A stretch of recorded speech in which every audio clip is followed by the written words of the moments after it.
because we are going to be switching over. It's going to be good stuff.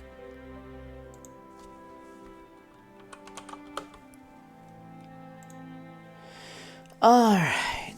Oh.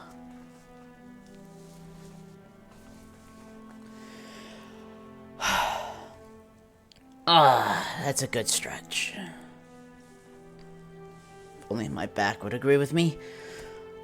Alright, well, since we are unfortunately down a person, which, like I said, is unfortunate, but, we can't always control when we're sick. As a reminder before we get started, and I'll be mentioning it again at the end of the session, we will not be running next week, as I believe I mentioned before. So we're going to take that one off, and then we will be picking up the week following afterwards. Now, who was on recap for this week? Let's see here.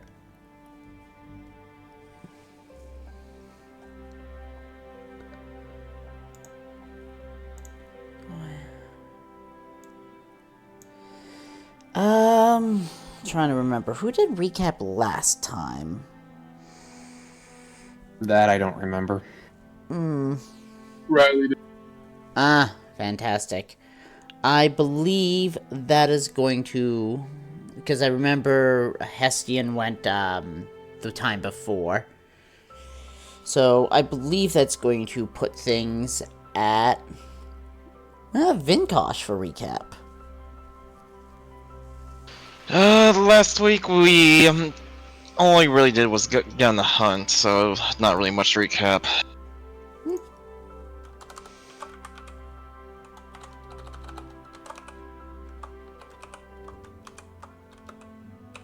So that's about it.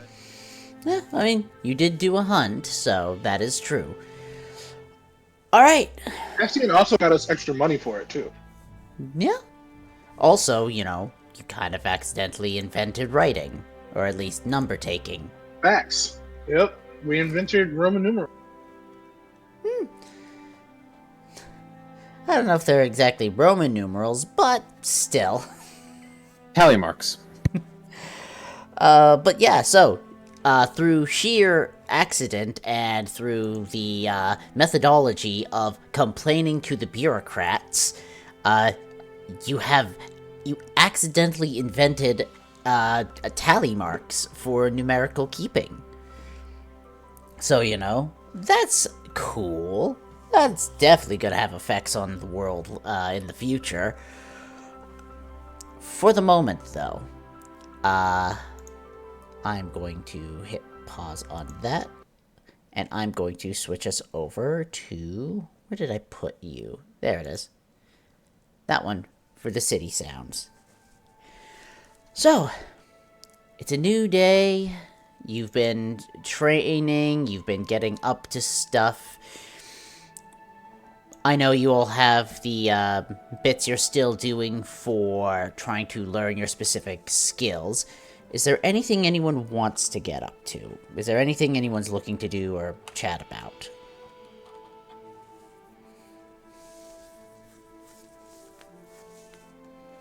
I don't have anything particular in mind. Honestly, I think Vinkosh and Zara are going to be hard focused on learning their respective things. Fair, fair. How about you, Hestian? Getting up to anything interesting? Yeah, I'm going to try to find some more herbs, and I'm also going to kind of poke around the city a little bit and see if I can't find out any dirt on it. Yeah, absolutely. Let's start with the herb finding. Give me a... let's see here. Let's go with either survival or medicine at advantage, since you've got the herbalism and the alchemy skills.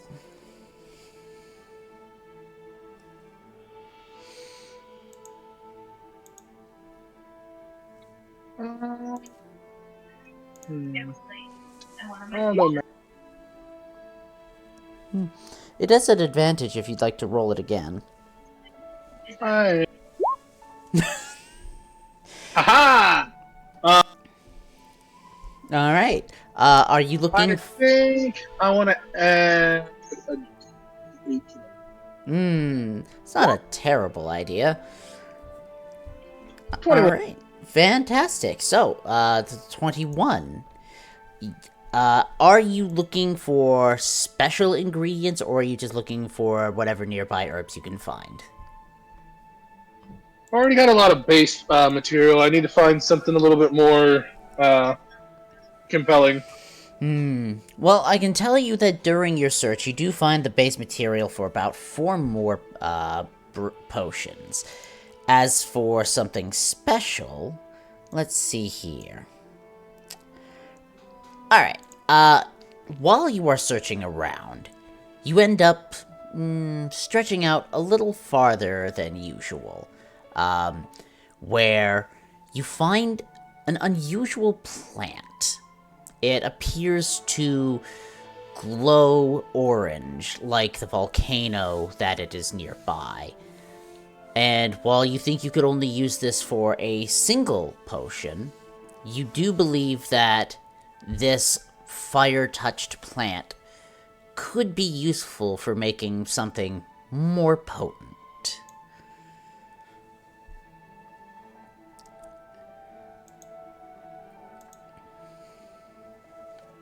Interesting. So that is a fire-touched. What kind of flower is it? Fire-touched lily, maybe? I'd say similar to more like a tulip, actually. So we'll go with a fire tulip. Nice. But during your search, aside from the materials for 4 or basic potions, you are also able to find one of those, which can be used for potions of uncommon or lower rarity that are fire-related in some way. Sweet. Sound good. But yeah, and then other than that, just poking around the city, trying to get some information about people. Just nothing particular, just general gossip. Yeah. Well, aside from, the usual, oh, did you hear what Mary said about her husband Bart? Or did you hear that, this person... that Bart is incorrigible. It's little things like that, it's a day-to-day gossip that, keeps most people entertained. With that being said, you do hear one rumor that sticks out to you. Which is that, you believe they're going to be putting out a notice for a hunt for it within the next couple of weeks. But one of the scouts who went farther out spotted another one of the Titanic beasts. This one, however, more of... how do I best describe this? It is described more like the kinds of creatures you would see in or near the edge of the water. And it's described to have 2 claw-like appendages, one larger than the other. The little bits that the scout mentioned is just being anywhere near it sends chills down someone's spine, though. Well, we'll be staying away from that section of the wood for a while. From the bits you hear, it's fairly far out at the moment, so there's no immediate danger. But from the bits and pieces you are hearing, it sounds like whatever the reward for that particular hunt is going to be will end up being substantial. And not worth it. Staying away from that area, and I'll try to veer my allies' eyes away from it as well. Yeah, that's really all I was looking to do. Yeah, well, that's what you get in terms of rumors. Enjoy. Alright. let's see here. Do. I'm gonna say next up.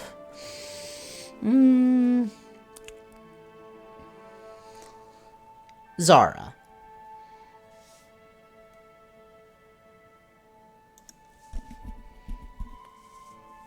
Yeah. So, while you are working on your calligraphy skills, one of the words that you're helping to sketch out is one that just sort of stands out to you as odd. I would like you to give me either a flat intelligence or arcana if you've got proficiency. Thank Alright. you. Fantastic. So, the word that you see, which is the one that's just sort of throwing you off a little bit. Let me just find it. Let's see here. It is referred to by Key as the word lot, which he explains to you means great. The reason it stands out is when you see it next to the series of origin words that tend to refer to a predator. You sort of get an offhanded comment from Key about, I guess that's how they would refer to those big-ass things.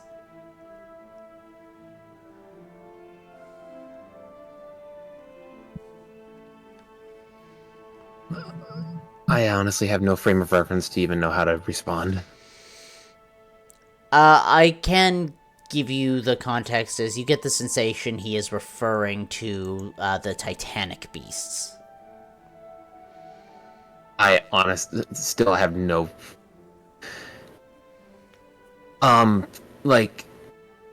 So I just see a word that says lot, and it means great. Mm-hmm.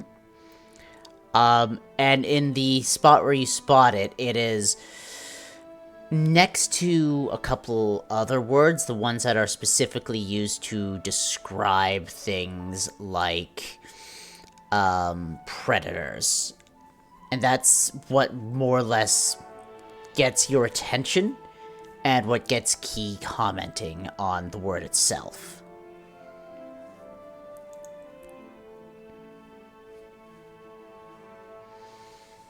The fact that it's essentially great predators? Question mark. More or less, yes. It's, it is fundamentally them having a word for...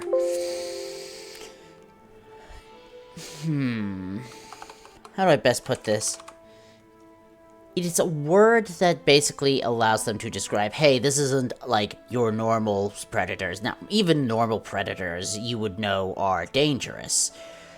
But in this particular case, you know that they're using these words to refer to creatures that are, like, by far much more massive, for lack of a better way to describe it. So they're trying to reference Titans, essentially. More or less, yes.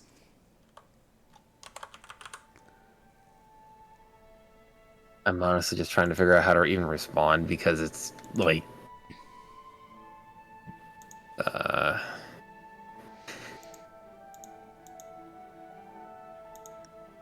I was gonna say, I honestly don't know how to respond, because... I don't really know where this has come up in the past. Well, Like, at all. could you make me a history check?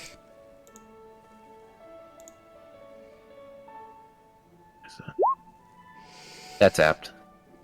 I will let you know that you feel as though you have definitely seen that particular sigil before. You're just not quite exactly sure where you remember seeing it. Is it spelled A-L-O-K or L-O-T? L-O-T. Okay, then I have not seen that before. I have what... Not in the words you have translated so far.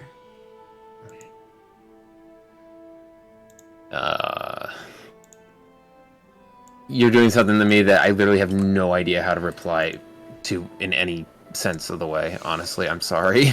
Oh no, it's fine. I'm trying to think of what hints I could give you. You do have that sorcerer thing if you want to try re-rolling that history spell. I do not have it on my sheet. I am gonna say no. Okay. Well, I mean, keep it in the back of your head for later. It may be useful. Alright, let's see here.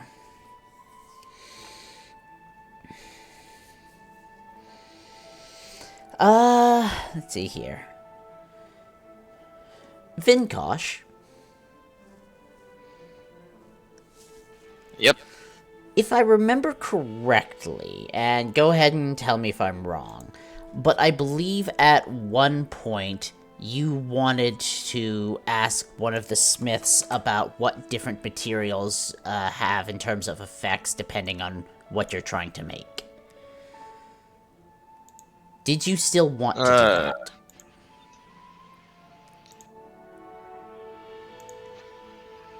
I don't think that's what I was doing. I think that was what Gonthar was doing. Was it?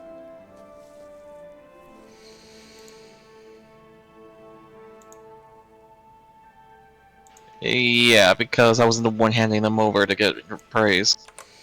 Right. God, I'm trying to think of what we can do, because obviously, like, I want you all to feel like you're having a degree of choice in what's going on.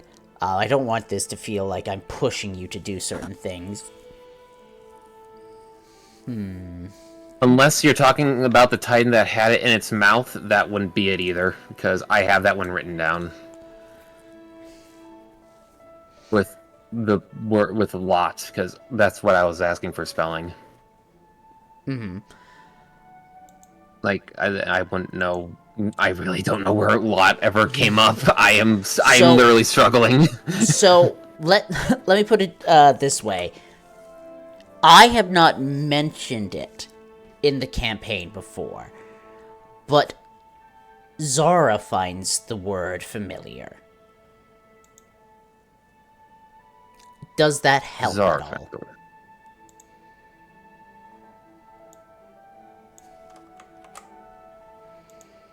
No. Trying to think of what I can do that will be This helpful is here. really since I am not going to be doing the sorcerer thing to let me re-roll probably ever. There's really nothing. I'm gonna own up to it and say that 7 just made me completely fail it. That's fair. You're And welcome it's just to... gonna bug Zara. Oh, It sounds like the DM's just trying to get you to like talk to Keith about it, and maybe Keith might have more information.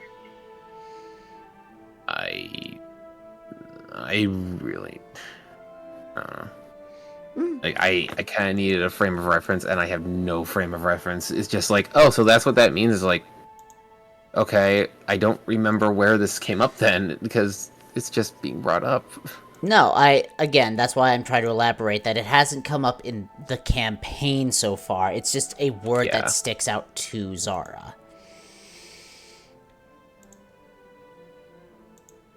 The thing is also that I'm seeing a lot of words, and I don't know why the word great would be the one that sticks out amongst literally everything that I'm going through. I could be looking at a word like Titanic, I could be looking at powerful, I can be looking at literally the word disintegrate, even, and all those stand out, but I'm just gonna keep racking my brain here for a while. Yeah, that's fine. Take your time. Um... Actually, I know something we can do that will be fun. Vinkosh. I assume after you're done your training for the day, you're gonna find somewhere to meditate, yes? That's a possibility, yeah. Fantastic.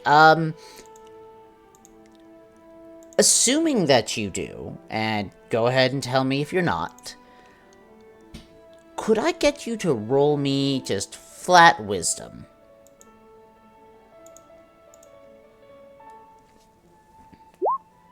Oh, come on. Do I have? Oh, I do. I'll re-roll it. Alright. Much better. Yes. So, while you have been contemplating and meditating on where you can connect to the different elements as you travel around, there's a moment in which everything just seems to quiet. The world seems to just slip away a little. It's almost as if the only thing surrounding you is just the breeze. Even the heat of the mountain seems to disappear for a moment. Do you open your eyes? Would Vinkosh open his eyes? Yeah, he would. Alright. As you do so, you look out, and you find yourself at the peak, and I mean the very peak of a mountain. One that seems to stretch up so high that even though you shouldn't be able to breathe this high up, your breathing is undisturbed. And in the distance, you feel as though you are seeing... You're not sure if they're the broodlings themselves or merely dove descendant from them. But you see great beasts of wind, almost dancing in the wind currents in the distance. And with the clouds almost beneath you at this point, well, actually they would be beneath you with how high up you are, you can't see which mountain you're on. But what you can see is the expanse of the sky itself, stretching out almost forever. And as you blink after taking in the sights, you find yourself back on the side of the mountain with the heat from the volcano.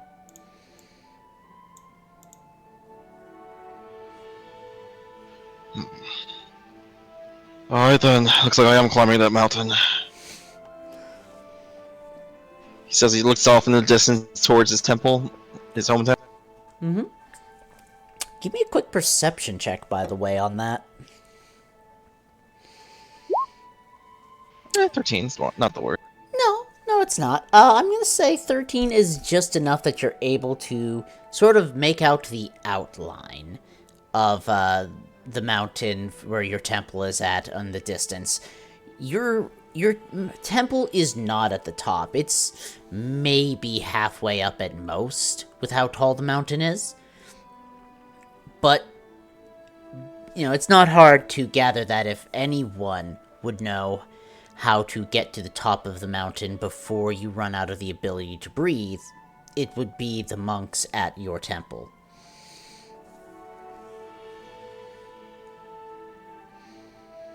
That they would.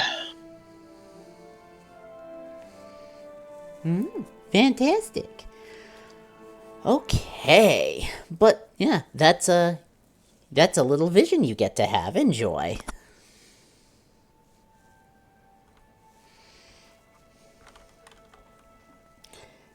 But eventually the day comes to a close. Places like the Smithies and the House of Words close down. At least for the night. And most of the townsfolk either find themselves crashing in their beds or headed to the mead house. I already know Hestian's going there. Yeah, I was about to say, we already know where Hestian's at. Are either of you looking to hit up the mead hall?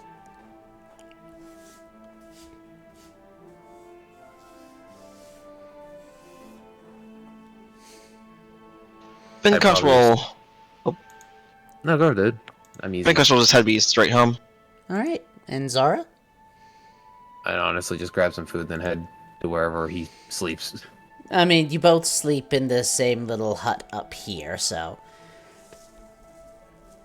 I will say...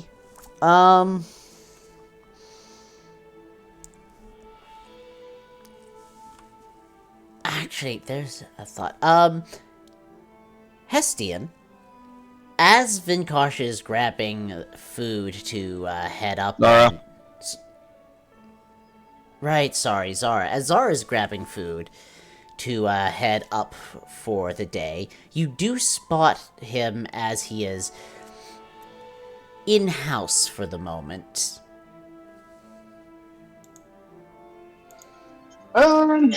Well, I guess if he's coming to get food, it's probably around dinner time. I'm probably playing at this point. Yeah. Trying to prepare myself for my night. So I'm gonna do like I did last time whenever he came. I'm gonna try to pull him up on stage and do a song together. Last time he just kind of stood there and killed. So I mean, see if he can do it again. Well, you're getting an invitation to join Hestian on the stage, Zara. Are you going to join?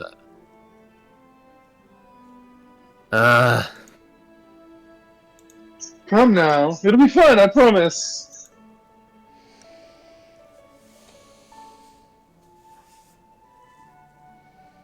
Kind of just looks at you. And he blinks, and he's looking a bit tired. And then he just keeps walking. Well, I can't say that I didn't try. And I'm just gonna continue playing and just do my thing. Yeah, give me a performance.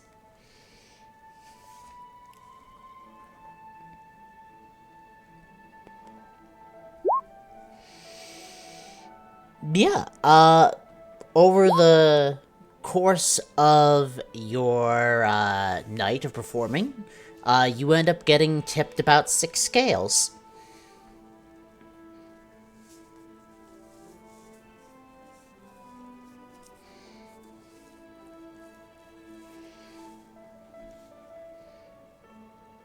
So have fun with that. Right? Making money up in this piece. Yeah, well, Before I go to bed tonight, though, I do want to find a transportation service so Yes. I can send some of this money to the fam. Of course. Let's see here. I'm gonna give you a choice on this one. You can either use, I'm gonna say perception, investigation, or persuasion on this one. Yeah, persuasion all day long. I mean, fair. So, I mean, obviously, like, you've been in town long enough. People very much appreciate your music. You're overall doing, at least how you would see it, a fairly good job, getting in with the locals, getting to know what they're like. And through the art of conversation, you're able to talk to a few people. And while there isn't like an official transportation service, you do know that trade between Goryospan and Yolov Okaz more or less goes up and down the same river by which all of you arrived here. And there are some people who are going to be taking another shipment downriver in a couple of days, and they're more than happy to make sure that what you want delivered gets sent along to Yolov Okaz and then off the rest of the way to wherever you need it to get going. Alright, I'm going to pass off 40 scales to them. Fantastic. And then I'll tip them with the 6 that I just... Fantastic. They're more than happy to accommodate you. They make sure it's stowed away in a small box where they put some scratches on it just so they can tell it apart. And, they let you know it's going to be made sure that it's on the boat when that goes out. And I say before they leave, and do be sure that it finds its rightful place, yes? And I give them a very suggestive smile, but not like a typical Hestian suggestion smile. More of a, hey, don't steal this, don't screw me over. Right, yeah, like if this doesn't get where it's supposed to go, I know who I'm handing it over to, and you're going to be the one on the hook for it. I mean... And don't forget, I killed a Titan beast, okay? I mean, they do... Overall, their response is they smile back at you. You spend enough time in this tavern that you're more or less able to figure out which of the hunters are less reliable. And the ones that you end up handing this over to are ones that you know have been more trustworthy with contracts. Sounds good. Okay, I'm all set then. And before I go to bed tonight, do I have to roll to see how many potions I can make in the night, or do I have a set number or something? Well, most I of think you said they take like an hour each. Most of your day was spent on the gathering of those materials in the first place.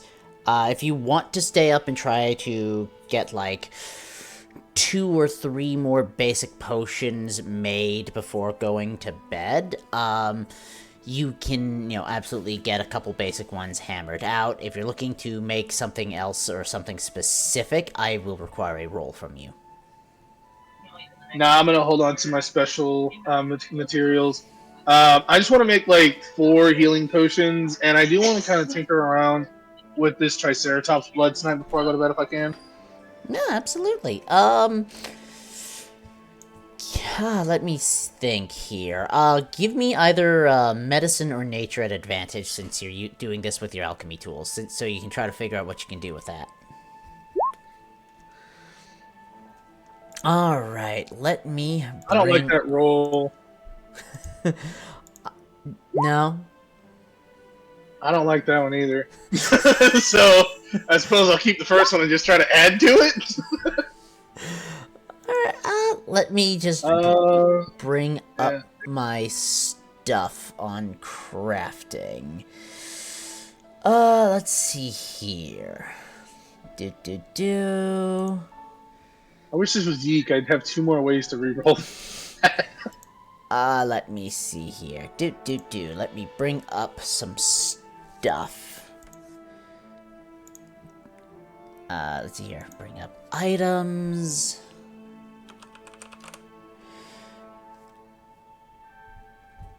Alright, so... there's a few different things that the blood of a large, non-predator can be used for. For the sake of example, if you were trying to make a potion that made animals more friendly towards you, obviously it could be used that as the scent from a, something that's not a predator is usually, not as threatening. So that's one option. And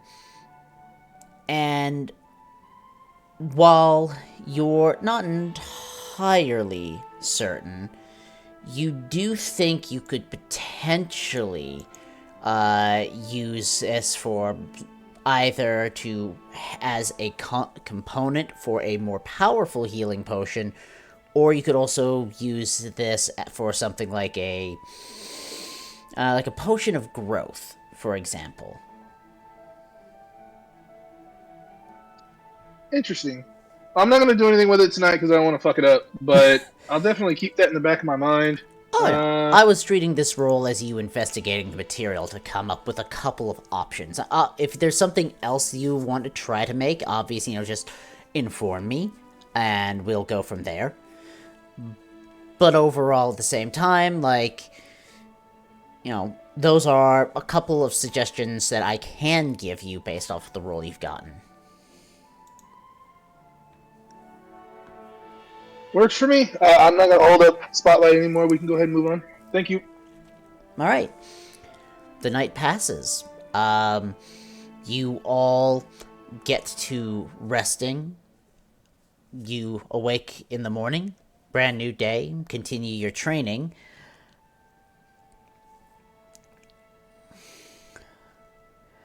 Let's see here. Vinkosh, I believe one of the things you did wanted to do is you wanted to try and get everyone together for, a big group meal at some point. That's not gonna happen during the week, though. No, but there's preparations you can do for it. Preparations, he unfortunately doesn't really have much time to work with. True. You do have the ability to go out close to in the areas close to town, after your training is done.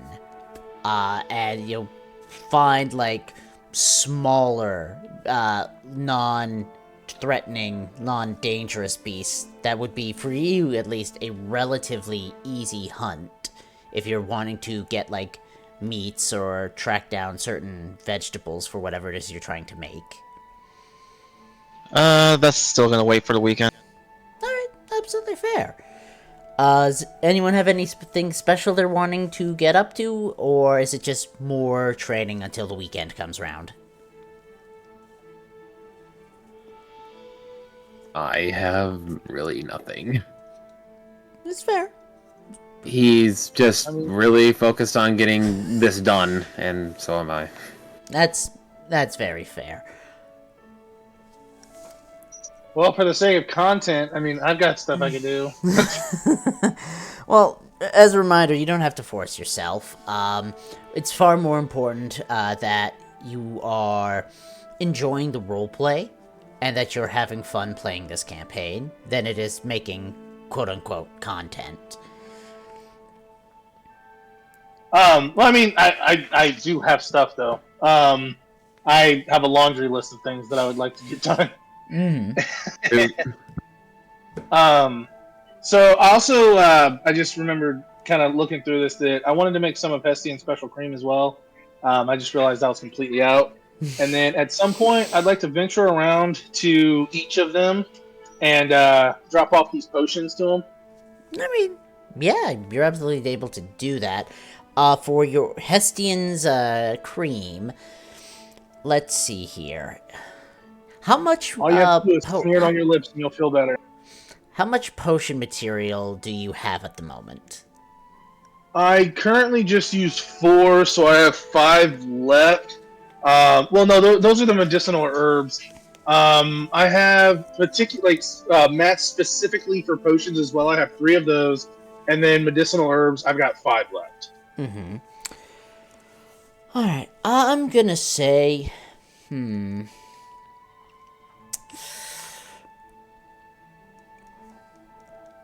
medicine or nature at advantage to see how many of your topical creams you're able to make.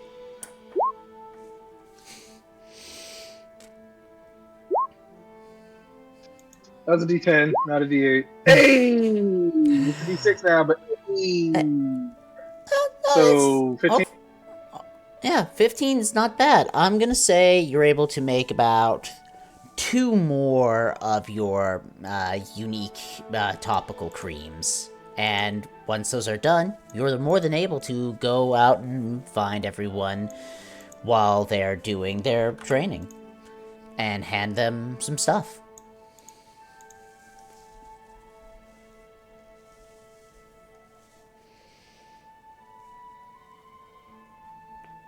Hit the wrong button and accidentally jumped out. Oops. You'll be back. Who do you want to hand some potions off to first? Probably stop at Zara first, probably. Alright. Because he's closer. I mean, both of them are relatively similar distances, so it doesn't make a huge difference. Zara's always in the House of Words, and Vinkosh is usually in the volcano itself, working on training with more exotic weapons and armor, so usually weapons. Alrighty. Well, I'll go meet up with Zara first. Okay.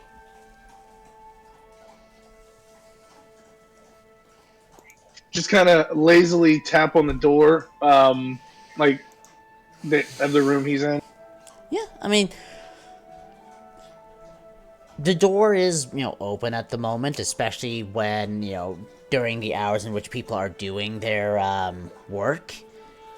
They don't really feel much of a need to hide what they're doing.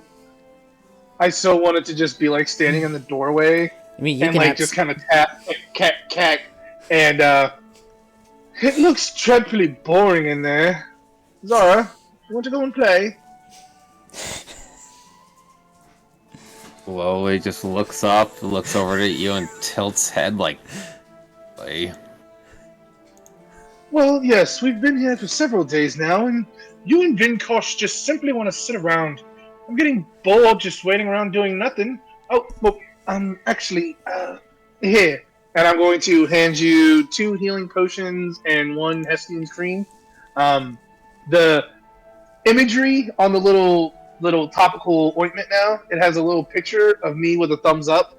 I just hand them over to you.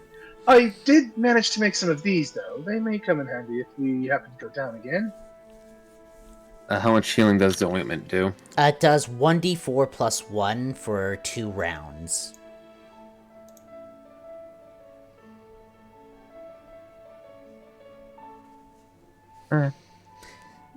Sort of a slightly more delayed equivalent to a potion. Yeah.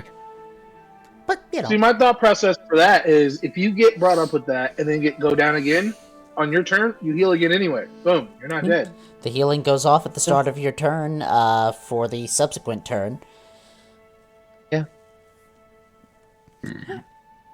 I appreciate it.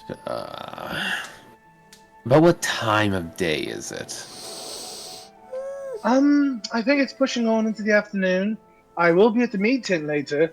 Perhaps you'll actually wave hello this time, and perhaps a drink or two, and maybe we could sing a song together. I think I know a few from your land. He blinks. My land? Head tilt. I'm assuming you're a creature of void, so I would assume you're from insert name of place here. Well, most Voidkin don't really have a dedicated home. They're just kind of all over the place.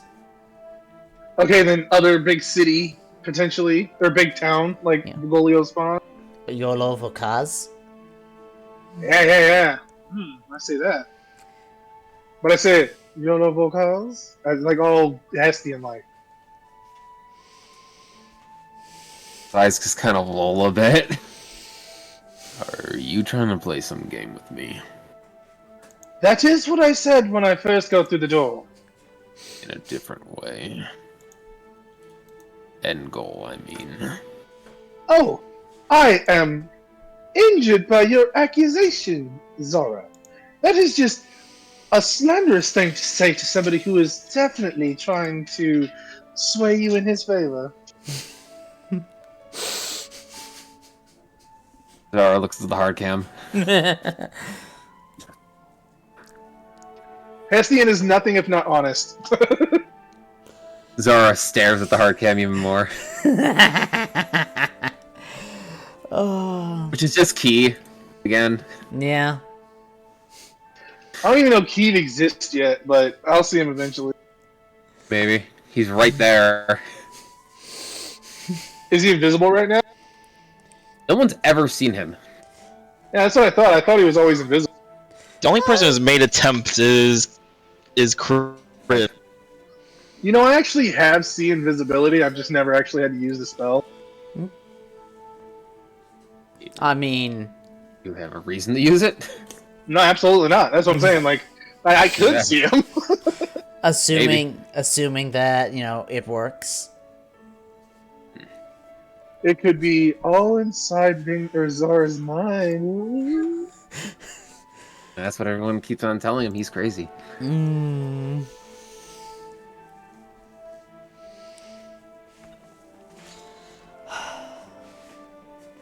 Why don't you try and learn one of the armaments that we were probably going to be getting? I know that you have your summonable blades, but we are still getting armor and weaponry that you won't be able to use unless you train for it. Honestly, though, I've never really been good with weapons. I only gathered these. I kind of swish my hand as a blade appears. That's mere coincidental accident. Never was really much of a fighter. I've always been more of a philanderer. And the armor. Oh, it always wears me down. I like to be able to move freely. I was a dancer, of course, so it's just natural to move quickly as opposed to taking a hit straight on. There is a article of armor that would allow you to do that easily, from what I understood from the smiths. Of course, I would Which is consider what it. I'm getting. I would consider it, of course, if you'd help me don and doff it. My fingers are all thumbs whenever it comes to things like that. I say in a very suggestive. I give a very suggestive look whenever I say that. He finishes the bridge of his nose and then turns back to his papers.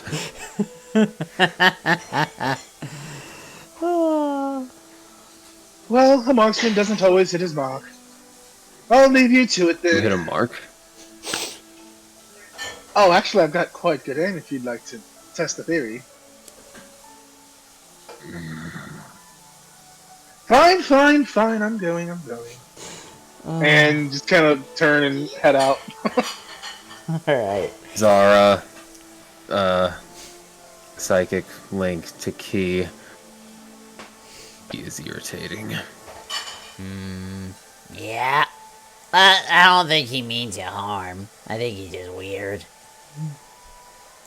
I know, and I agree. Weird. Wait, wasn't he doing that to Vinkosh at one time? Okay, you can switch scenes now.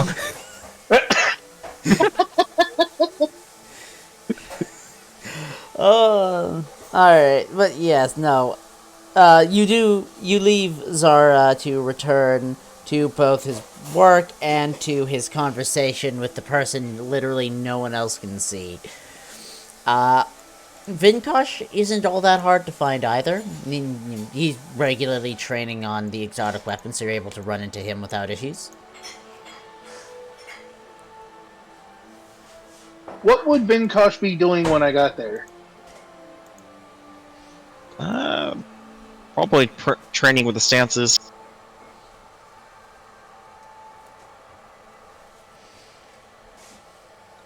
As Hestian approaches and sees Vinkosh doing Tai Chi kind of stuff, kind of going through the flow, getting the energy going. Just kind of lean up against a banister of some kind, if there is any. I mean, Not Maybe a ex- wall. There are walls. Booyah! I'm gonna lean up against the wall and kind of cross my arms. Whew. I thought this was gonna be a trip wasted, but apparently I'm getting a free show out of it. I do appreciate it ever so much, Vintosh. What do you need, Hestia? Well, I'm bored and I have nothing to do. And I'm simply looking for entertainment. This place gets so dead during the day. Everybody's working, trying to practice, studying. So droll, to say the very least. Oh, and I did bring you something. Estien's gonna head over and hand you a cream and 2 potions as well. Thanks. It'll come in handy later, I think. Yes, just finished them up this morning, and then I had nothing else to do. I was wondering if you wanted to go do something together. Oh. Fortunately not. I'm gonna be pretty busy for the rest of the day.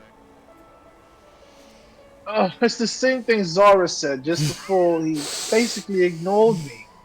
Just kind of like dramatically like flail myself up against the wall and cross my arms. Are we ever going to do anything else again? You all just too busy with your studying and armaments and training. For what?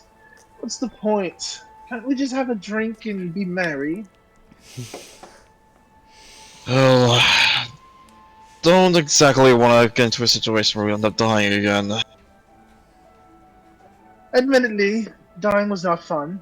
I'm still having some issues just here in my lower back. I was hoping to find someone to help me work it out, yes? Don't throw my people help. Ah, that's too brutish. I need someone who has more delicate touch, yes? Zara, maybe? I'm not exactly a delicate touch myself. Right, Zara, the one who throws fire and turns it to ice. Yes, I'm sure he's got such a delicate touch. It's fine, it's fine. I'll just suffer in silence then.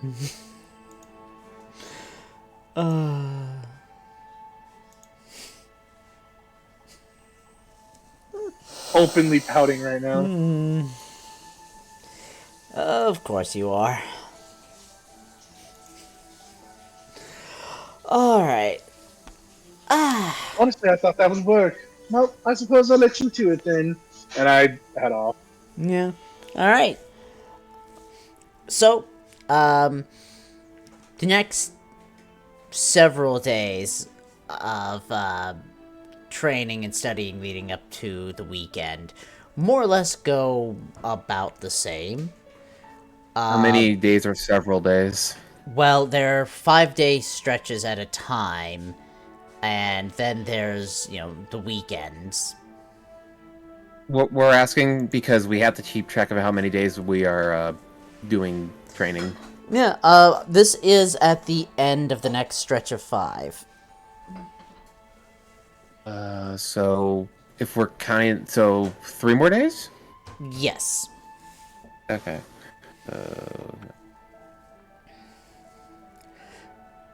As I was saying, So the next few days, it's relatively uneventful. Those of you training and studying are able to, get that done.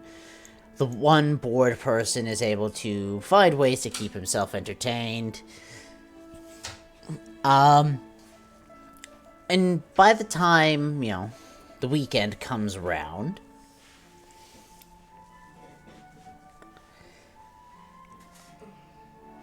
I believe some of you have plans. I think Kosh will be leaving town crib for a while.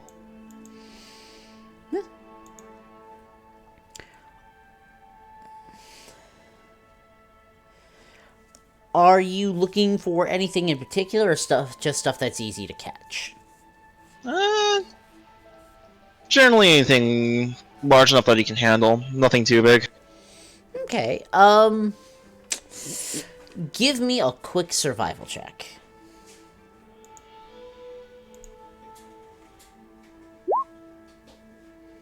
Yeah, no, that's pretty good. So, what you are able to find while you are out and about, and you're able to handle this more or less by yourself without too much pain and suffering. Like, it tries to put up a bit of a fight, but outside of that, it's not really a huge challenge for you. But you're able to find and, take down, say, a brown bear, for example, if that's what you're looking to go toe-to-toe with.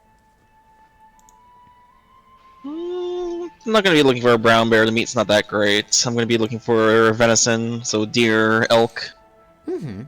Let's see here. Very rubbery here.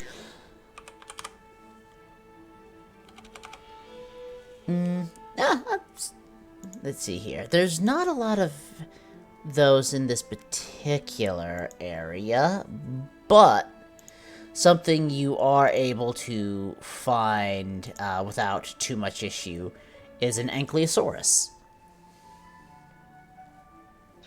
What? That'll do. Yeah. Just by yourself, like, obviously these things can potentially hit decently hard, but especially with the use of your skills, with both with Kriv's assistance and with your monk training, you're able to take this thing out relatively painlessly. Stunning it and whatnot. And while heavy, you are able to slowly drag it back to town. I think on the way I'm gonna get any other ingredients I could find. Yeah. Okay, with the survival check you have of 27, you're able to find various edible wild plants, ones that could make for good additions to whatever meal you're trying to prepare. And you know that the town itself has some spots where you can grab things like rice and wheat. Should either of those be what you're looking for to use as the carbs of the meal?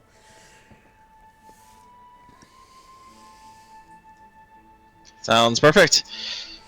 I think that's gonna be pretty much Venkosh's day, so Yeah.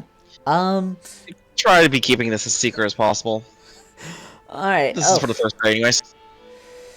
I mean, the biggest problem you'll have is, like, getting the body of an ankylosaurus, into town without anyone noticing. That's gonna be your hardest part. That's not who he's hiding it from, so that shouldn't be an issue. And I think with the help of the bar owner, when Hessian's not there, I probably keep the story away just fine. Yeah. There's not too much complaint. You know enough about hunting that you're able to, clean the blood out of the creature without too many issues as well. So it's, well preserved, and I assume you're going to be spending the rest of your time, like, preparing it. Getting stuff so it can be smoked or whatever it is you're going to be doing. And for his help, Venkosh will leave a sizable portion of the meat with him. Which they'll only need appreciate. enough for the group, and these things are pretty big. Yeah, they are. But yeah, you're more than able to handle that. They're happy to help you, and they're even happier to have, like, a fresh thing of meat to be able to serve in the next meal for the meat house.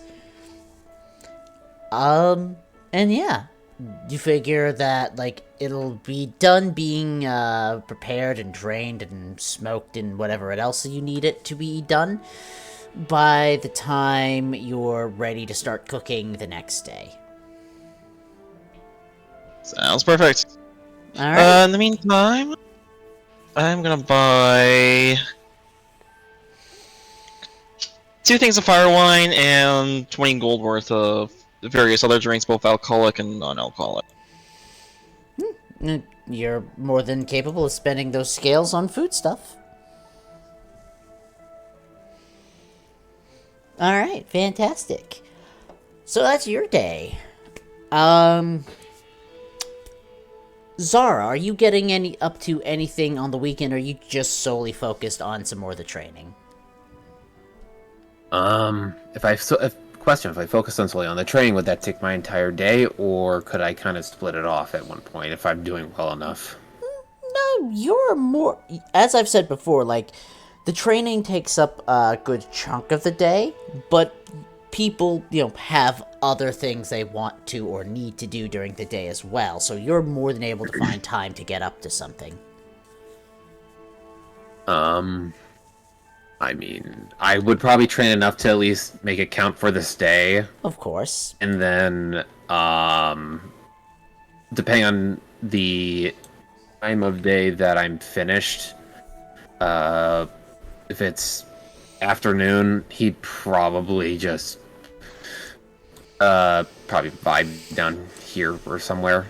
Yeah. And if it's more towards night, he'd probably be around the edges of the, how was that? Near the edges of the forest, just kind of vibing. Yeah. I mean, A you're lot of staring up at the sky, essentially.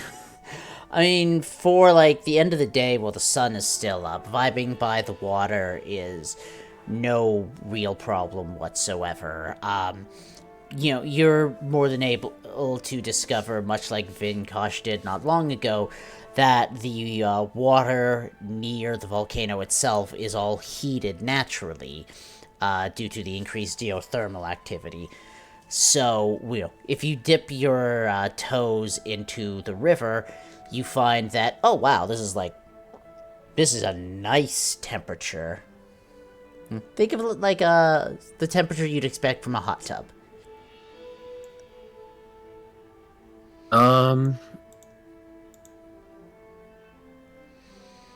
Shoot, I had something to say. I can't remember it now because my mind is stupid today.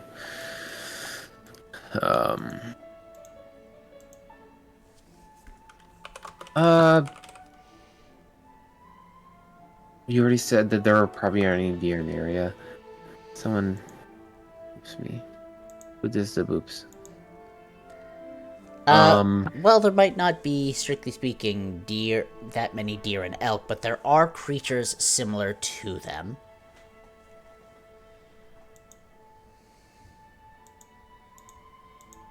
I'd probably just take a just go and vibe in the hot springs. I'm just gonna call it then. Fantastic. Every now and again, or before that, I probably practice magic just for the hell of it. Just remember what I can, or practice the new things that I can do. Make sure he has them down, just so he remembers them. Yeah, absolutely. And then he'd jump in the water. Yeah. No. It's warm, it's comfortable. If you look to check on him, you find Key just sort of floating at the surface of the water, feeling the warmth of it as far as you can tell? You're not even For sure. some reason, he has a towel on his head, and I have no idea where the towel came from. It's just... It's a naturally heated water, so, it's very comfortable to relax in. And especially as, it's the weekend, there are more people doing that around this point. Because they're not having to spend as much time working as hard as they normally do. Yep. Um, That's me. Go to Gunther. Oh wait, they're not here. Go to Outwit. They're not here either. We are- go to Gunther's dad. We are short a couple of people, sadly. Alright, Hestian, what are you spending your first day of your weekend on? Kind of waking up. First and foremost, I probably wake up with a massive hangover. Way too much fire mead last night. And whoever this is, like, I no longer have on beer goggles, and I say, oh goodness. So I creep out of the room first and foremost, and then I think, kind of bopping around in town as long as I have. Have I kind of gotten like note of the Undercity at all? Like, the speakeasy kind of stuff, like the Mm-hmm. the underbelly of the city. So, give me, I'm going to say, give me an insight check.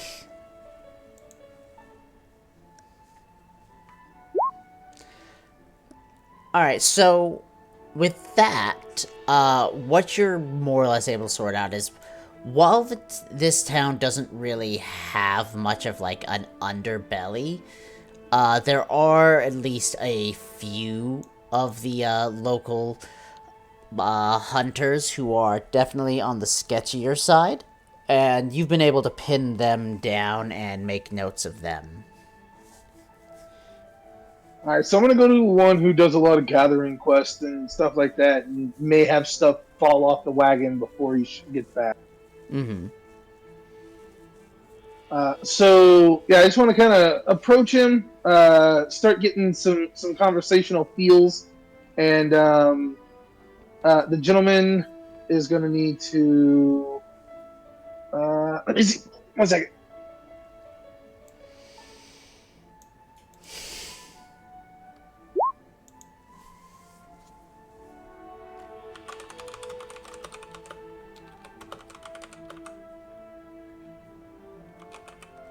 Yeah, so just kind of. So, I hear that you've had a few hunts lately that took you out and you found some interesting things that unfortunately went to the wayside, yes? You might have heard. What's it to you? Oh, it's just such a shame to have something like that happen for a hunter. I am a hunter myself. Don't know if you've heard of me. I try to keep a low profile, if I'm honest. I smile real large. Yeah, real low profile the way you perform every night. Hey, well, I've always determined that the best place to hide is in plain sight, yes? They would never expect Hestian, the boisterous, fantastic, singer and performer such as myself, yes? So, my question to you is, might we know where some of these items might have fallen off to? I've grown rather a keen attraction to alchemy and things of that sort, and I would be willing to pay quite a few scales for something that might have been lost that is now found, yes? We can see if anything's been turned in that was found along the way. You got anything you're looking for in particular? Actually, yes.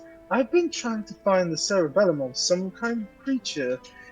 You may have encountered one or two of them out in the wood that has the ability to use psionic powers. This the sort of beast you're looking for that spends more time on the ground or in the water? Oh, these creatures adore the water. I can ask around, see if anyone's found something from one of those left behind. I would surely appreciate it. I'll be at the mead tent, of course. You already knew that. You're not hard to find. Well, if you check word, I would appreciate it. And as I said, you'll be well compensated, of course. Of course. Just give a nod and a smile and head off about my business. Was this conversation had indeed at the meat house? I'm Or did I, losing like, you there, wait? Estian. You sound like Sorry. you're coming through like a tube of some kind. Sorry, can you hear me now? Yes, I can. So did I meet them at the mead house or did I meet them, like, did I go to them? You would have gone to them. Like, they're probably not far from the mead house, but, like, they were hanging around outside of it. Okay, sweet. Alright, so yeah, after I talk to them, the next thing that I want to do is I want to go talk to, I really want to do this with Gunthar here, so I'm kind of thinking about pausing and not doing it. What else could I do instead? Ooh. I. Oh no, I don't have my. It's like a dating sim. I don't have the thing that I need to go to talk to our sister either. Um, Which one? the one that's in the volcano. Because I don't know any of her other sisters. I didn't meet any of the other ones. You've met at least one of the other sisters. You saw her perform a couple weeks. Ooh, the singer. That's right. I did meet her. Yeah. No, that's that fine. one for context. I want to go into to this side of the mountain and see if I can't find any exotic mosses or anything like that that would be growing on the sun side of the mountain. Give me a survival with advantage, since you're looking for stuff, I presume, for alchemical purposes. Yeah. Sorry, yeah. Alright. 27 is very Hold on. decent. Hey,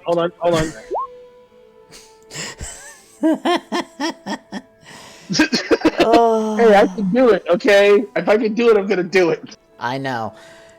Alright. Let's see here. So with a total of 30. Let's see here. Let me look up something. If it helps, I am looking for something specific. Which would be? So, in essence, I'm looking for something that looks very hardy. Something that might be made, mixed in with a potion that might be able to bolster defensive capabilities. Potion that would boost defensive capabilities.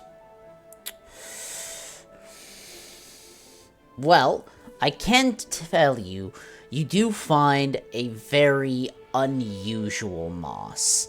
One that...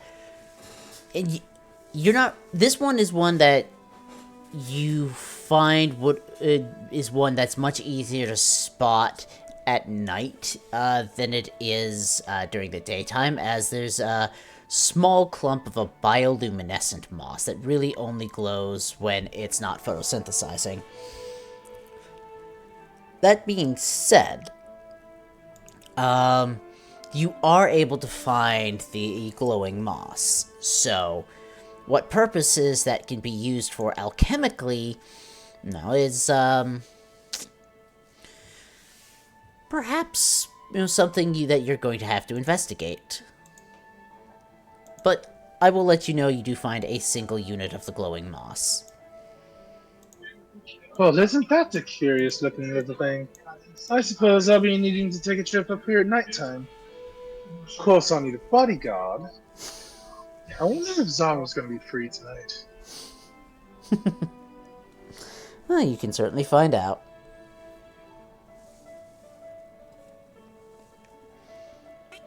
After finding that, I'm going to collect it. Did I find anything else relevant, or at least in some base materials? Let me see here. You're able to find enough basic, medicinal herbs for the use of one more, alchemical potion or tincture. Okay. So just basic medical herbs then? Yeah. So I'm gonna have to start building up a base of random medicinal herbs, and I don't know what I would call them for attack potions and stuff, because that's not medicinal. That'd have to be something else. Well, I mean, when I say medicinal herbs, I do mean like the sort of things that can be used for, most basic potions. It's more if you're finding stuff that is alchemically useful as a base before you try to modify or enhance it in any way with special ingredients. Gotcha. So it's not just strictly for healing potions and stuff. Correct. This is just okay. So base. I think I might change it from medicinal herbs to basic herbs or something.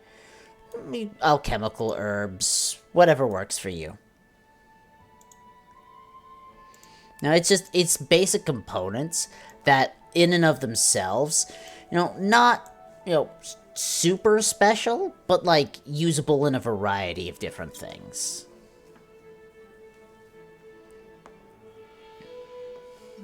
Yeah, I went with basic herb components is what I'm gonna go with. Sounds great to me. All right, and then I have specifically 3 mats for healing potions too. Mm-hmm. All right. Ooh, I gotta get rid of that fire mead because I gave that to the dwarf. You did.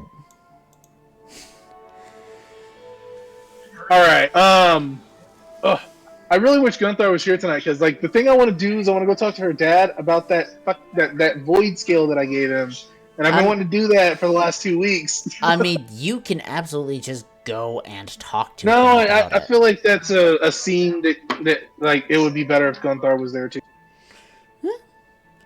I mean, if you're wanting to talk to Zara about keeping you company while you're, out fighting... Being a bodyguard. Yeah.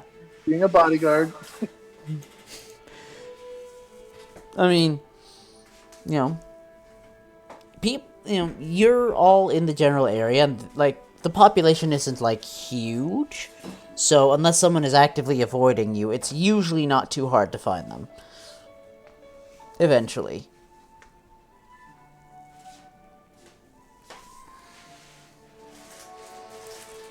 I'm good with one of them taking spotlight for a bit and do the things they want to do. Okay. Let's see here. Vinkosh, I know you're doing prep work. So, walk me through what sort of meal Vinkosh is planning on and preparing for. Honestly, I wouldn't know. Fair.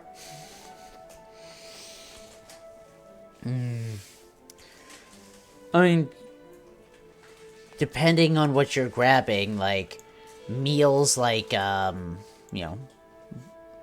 rice bowls are easy enough to make. If you've got, like, the grinded wheat, you can try to make some bread if you want something for, like, buns or, sandwiches, stuff like that. Honestly, it'll probably be something along the style of Monster Hunter stuff. I'm not super familiar with a lot of the Monster Hunter meals. They're huge. Yeah, like gigantic meals, like plates the size of a person. Fair enough. So something But they're along also- these lines. They're also like super ornate though too. If you get the cats to make it for you. I mean, yeah, that's, Just with the raptor meat rather than... yeah. I mean, you're more than able to gather up stuff to make something like that. Obviously, like, the meat and, like, the wild plants can be put on skewers without issue. The stew, or the soup, you'll probably start the next morning, just so it has time to simmer, but, doesn't go on for too long and doesn't burn. Yep. Let's see.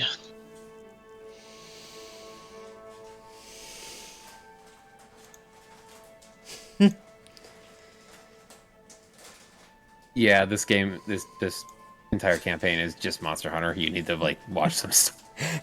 How am I supposed to say I love thematically accurate? I love the Monster Hunter vibe. Like I keep hearing about Monster Hunter campaigns that people have ran, and just like I love the game, and the thought of it was really cool, and the way that this is playing out, I'm like, this is totally fucking Monster Hunter. That's the reason why I'm like being inspired to go and find all this stuff and do things, because it's like this is all shit that I like to do in Monster Hunter. And I have never played any of the Monster Hunters, so that's just funny. I've only ever played one, and I'm waiting for the next one.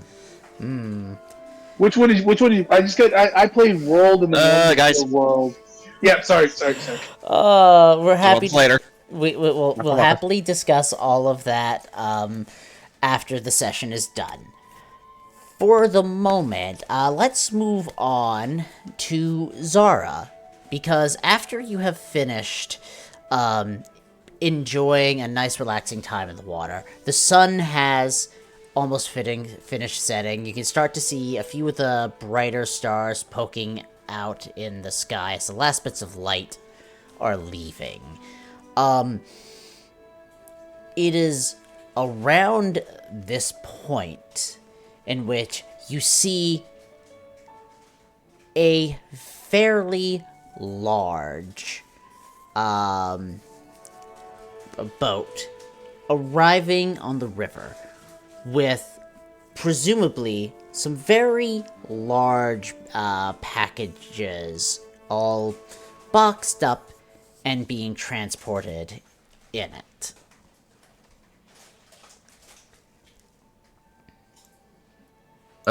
Zara's just gonna stand there and pretty much wait for it to dock wherever it's gonna be docking. It's mostly just like over here, because that's where the dock for the river is.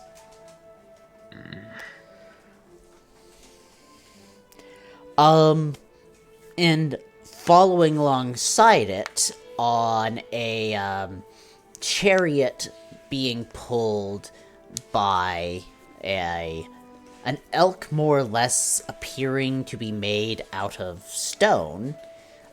There you see Atlas and one other person,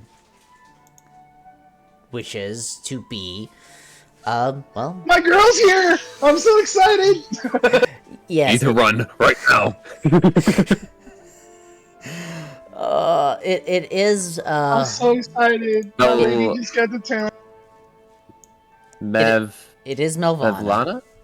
Melvana? As for point of Melvana. order, because, I try to avoid this whenever possible, I'm not going to be controlling Atlas for him, but for all intents and purposes, he has arrived in town for the moment. For all intents and purposes, so you don't have to control or roleplay him, I'm gonna pretty much greet him, and I'm going to point him up to where he has to go to do whatever he wants to do, whatever questions he asks, I answer them, yada yada, and then I look to Melvana. I see you made your way this way. As I said I would. Most of the other villages near the river are in decent shape, but especially with some of the larger ones, I understand that some people from here are beginning to work on setting them up to be better protected in the future. Zara would nod. Yeah, they're getting all that set up from what I've seen thus far. How familiar are you with this town? I've been here a few times. I don't think I've ever been graced allowance into the inner town, but I'm at least aware of it.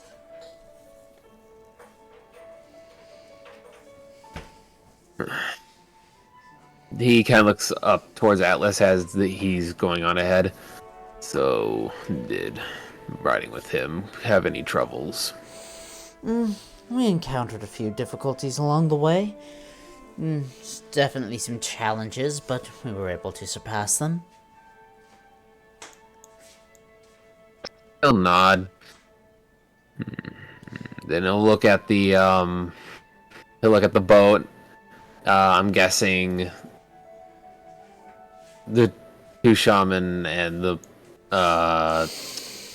gladiator guard, whichever one it was. I remember this token more than I remember the name. The guard are helping unload it and start bringing the supplies up. Yes, and the two shamans are being annoying. The shaman twins are helping to bring stuff up and in, but, they are being themselves. Zara eye twitch.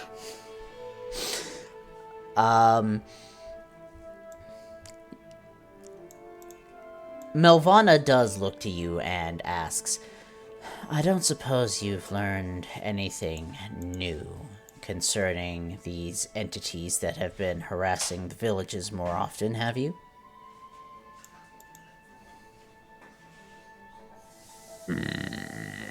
the cults. No, wait. It's a cult of the monsters. Uh, Those are monsters, I think. they are a cult that is basically being referred to as people who are worshipping forsaken creatures, which is the term you've heard the most often is the cult of the Forsaken. No, I have that somewhere in my notes, but I have no idea anymore. That's here. I am. Wow, my notes are fucked. My notes are Awesome. Um, Oh, there it is. It's a group controlling the creatures called the Cult of the Forsaken. They place marks around parts of the body of the creatures that they are trying to control, whether it be inside of an eye or on the upper jaw of a mouth. placing any sort of mark behind an eye, I can only presume, is not the easiest thing to do. I can't help but wonder if this lot is, for lack of a better way to phrase it, putting marks down and then changing these creatures so things like that eye grow around them. They are using the Tongue of the Origins to achieve these goals, but it's a bastardization of it, from what I've been able to ascertain. The Origins are powerful. I'm not surprised their words would carry the ability to change the world around it.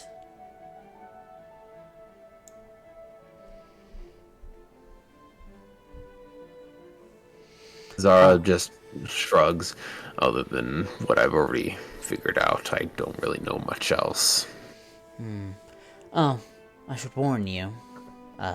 During the trip, your friend there, the one who's slowly falling apart, he encountered traces of someone he appears to be invested in finding.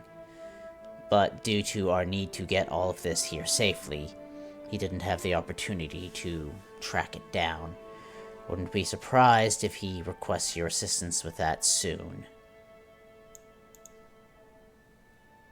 Me neither. That's actually why he was staying behind in the other town.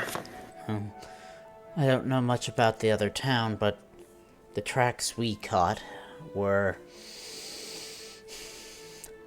closer to here. I'd say maybe well over half the journey.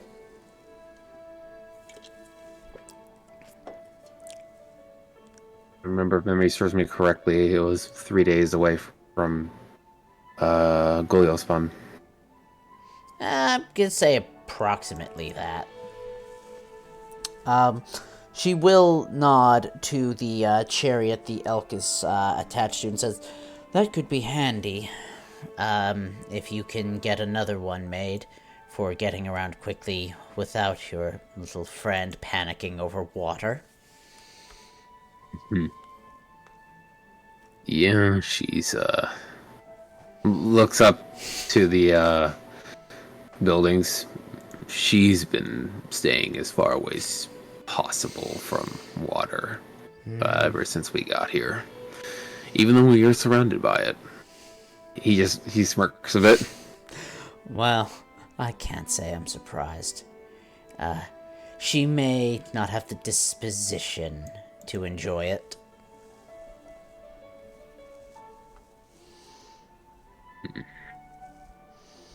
But for now, I am going to find myself something to drink.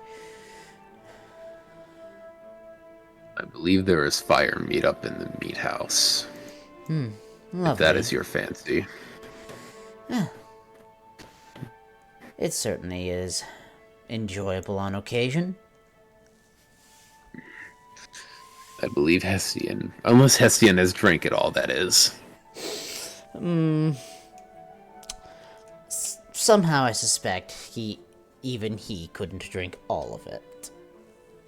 He spends every day, all day, in the meat house. Then again, I spend it, the calligrapher's, learning. So, he shrugs. We all have our ways to expand our lives. He nods. I can be found easily enough in town, unless I'm out on a hunt, at which point, well, I won't be too hard to find. I'll say, you literally do not look like anyone else I know. There's a reason I hold the name of Firstborn, after all. Not too many of us He nods. yet.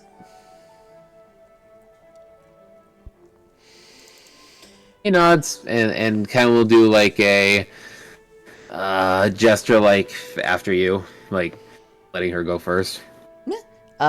She's going to give a nod and begin making her way up towards the meat house. She ends up getting herself somewhere to sleep in it that is probably towards the top, eventually. I'm gonna keep that to myself. But you do see, that a lot of the crates being moved up, after, especially because they're left approximately in, this area near the entrance to the inner town when they're being set down. Eventually, one of the master smiths does come out and is directing where to move these ingredients so they are stored inside.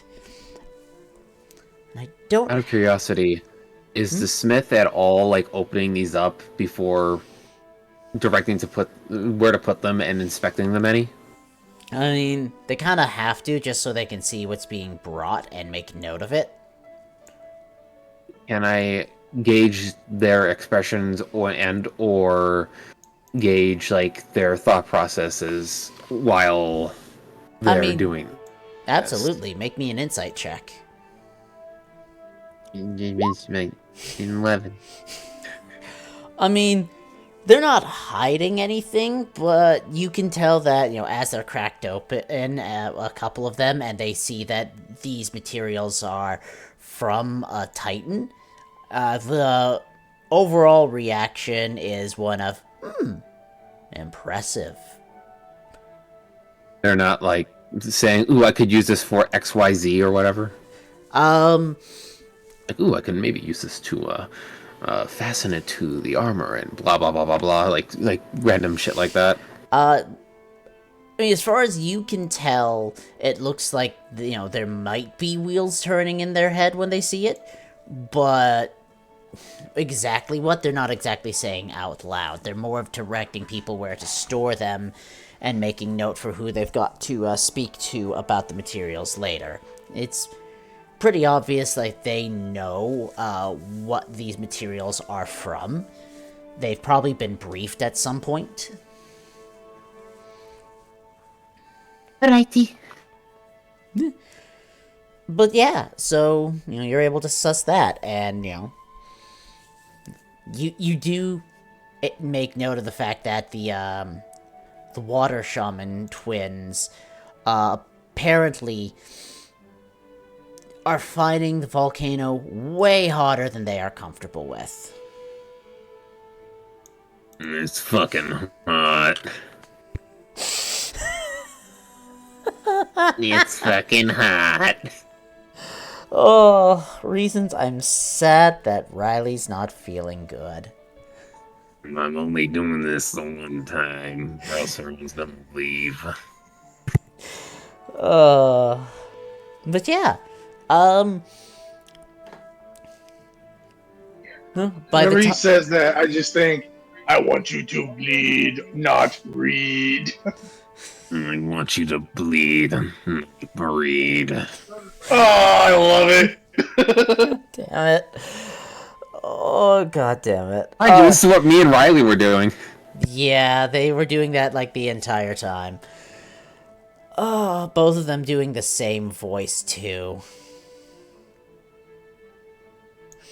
I think Hestian's voice just changed. Let's get it.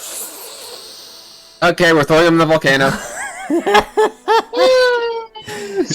Oh, alright. I will say, like, as you watch the last of the stuff get moved in, Hestian, you're probably coming back around and making your way up the stairs when you spot Zara, and you spot the boat that has docked at the pier.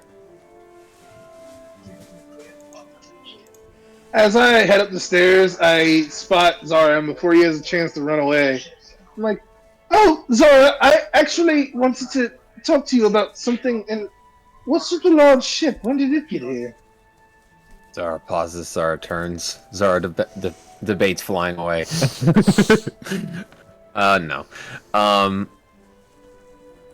What did you want to talk about? The ship got here about not too long ago. It has the supplies from the Titan that we were able to dispatch. Oh, goody. That means that extra supply of drinks should be here then, yes? Zara shrugs. I only saw Titan parts. Wait, who's the dockmaster? I say as I storm up the stairs. He points to the twins. Excuse me. I'm totally about to go straight Karen on these guys. Awesome. I'm gonna walk away from this. Yeah, you start walking away, and one of them just turns to Hestian and just looking down, he goes, "Can I help you?" My understanding, as part of our agreement for hazard pay, when you all got here, we were supposed to collect some more drink. I don't see a crate with drink in it, and I was not informed that you were even here yet. What is this? What kind of racket do you run? We were just told to give. We were just told to give the crates to one of the Smith guys here. They're supposed to hand it out. And who is handing it out then, yes?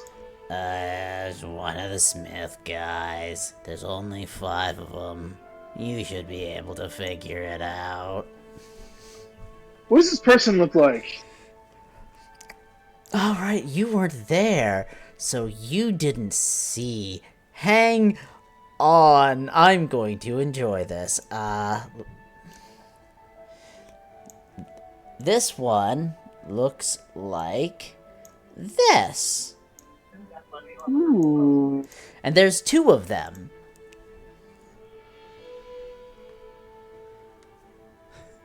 Well, Hestian's gonna Hestian, of course. Of course. What else would he do? Like, as he's kind of telling this guy off, he kind of pauses as he kind of looks him up and down. Well, aren't you just a delectable piece? I don't think I taste very good. Oh, that is for the taster to decide, yes? Perhaps we'll have time to speak in the future. But for now, I must find my drink. I do bid you adieu. I reach a hand out toward him. The name is Hestian. It is a pleasure to meet you. I don't know if cannibals are a pleasure to meet. Oh, when you explore the way that I enjoy my taste, I'm sure you'll change your mind. I say with a very suggestive smile and head off towards the blacksmith. Yeah. You are absolutely able to head off towards the Smiths. Zara, how much of that were you watching from the distance? Oh, the second the second Zara met those two and figured out how annoying they were, he was trying to stay away from them, and he literally sent Hestian to them, and the second he did that, he was out. I know how annoying I am. Zara straight up found an escape and took it.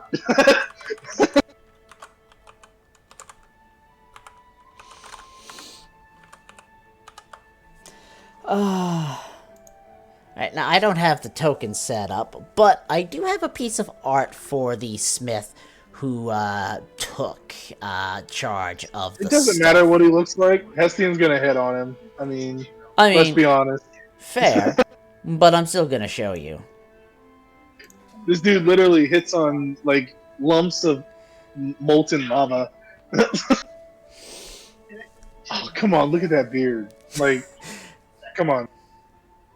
Yeah, this one in particular is the smith who is in charge of, for lack of a better way to phrase it, Gonlovas, the one who is the singer. Ooh, so I have a double reason to get to know this guy.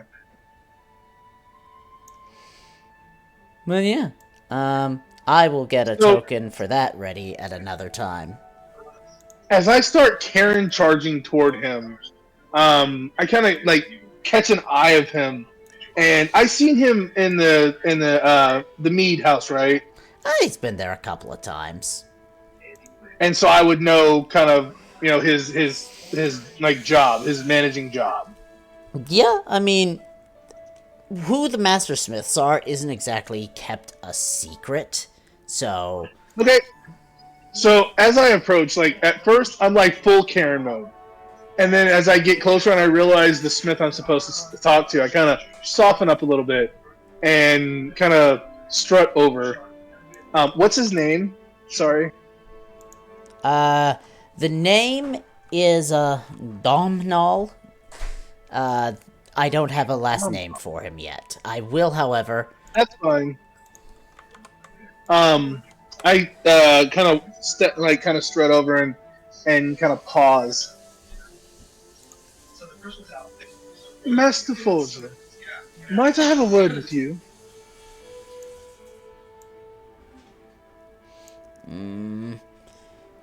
What is it?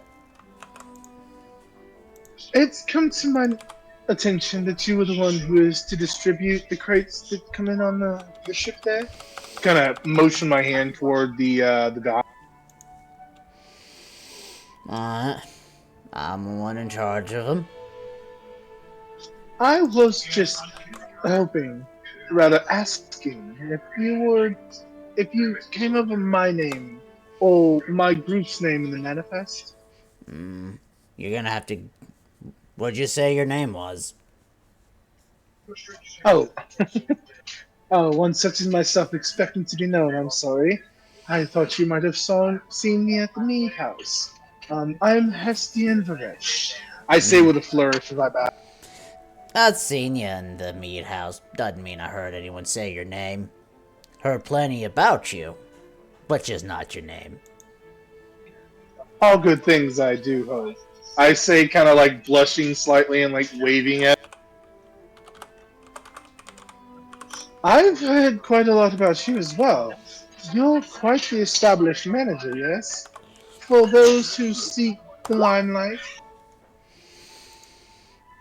Sorry, could you repeat that one for me? I couldn't entirely hear it. Oh, sorry. Oh, crap, what did I say? Basically, I was just pointing out the fact that he's a manager for a very famous starlet. And I'm just kind of, like, pumping him up in that direction. It's like, you know, I hear you're a great manager yourself for people that are in the limelight. I ain't done all that much managing. I fished her out of the volcano a long time ago. She's more been the one to love music on her own. I just make sure she doesn't get into too much trouble. Well, having someone as strapping as yourself, seeing to one's protection could be a great motivator. I can assure you, if I were in her position, I would feel as blessed as those that are touched by the gods. Gods aren't a Sorry, thing. touched by the elements. Touched by the elements. Well, it's kind of you say. Let's see here. Now, the name itself is familiar. I just didn't peg one to one. Oh, sorry about that. You're one of Tharn's friends, right? Oh yes, one of my best friends, Gunthar. She's from here, yes, and she's so delightful and great to be around. I say with a very forced smile. She's been out of the volcano the least amount of time. She hasn't exactly developed the social skills the way the rest have. Oh, and one as astute as yourself, saying such things for her. Ah, I must take it as gospel, yes? As true. it's up to you. She's a good kid, even if she gets on the nerves sometimes. I will say she does try. But about those crates, we were promised hazard pay for our trip, and one of those was a prepared stock of libations. Did you perhaps find a crate that was well loaded with booze, perhaps? I ain't tracked them all yet. Um, give me a little bit, I can finish going through them. I mostly just cracked open enough to know what was in them. I do appreciate that, and I have more than enough time, especially if we get to spend it in your presence. Well, crack a seat. I got a bottle over there. You can take a swig of, and you see he points over to an open bottle of fire wine. Oh snap! So yeah, just kind of getting a look at it. I look at him. You do know my language, and it is overly flattering. And I It's head over and grab it and doop, doop, two glasses and bring one back to him. it's a local language. You know. Clink. Huh? I will gain an immunity to this damn fire meat before we leave this place. Yeah, I'm gonna go ahead and take a good shot of it. I mean, either that or you're going to just, kill your liver. Hey, new character, resistance to this drink. I mean, I feel like it's a fair gamble.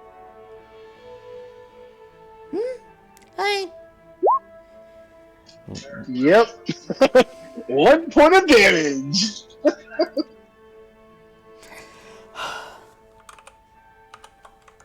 And I just kind of wait for him to find my crate, and then I'm gonna go chase Zara down. Yeah, well, it takes him a little bit, obviously.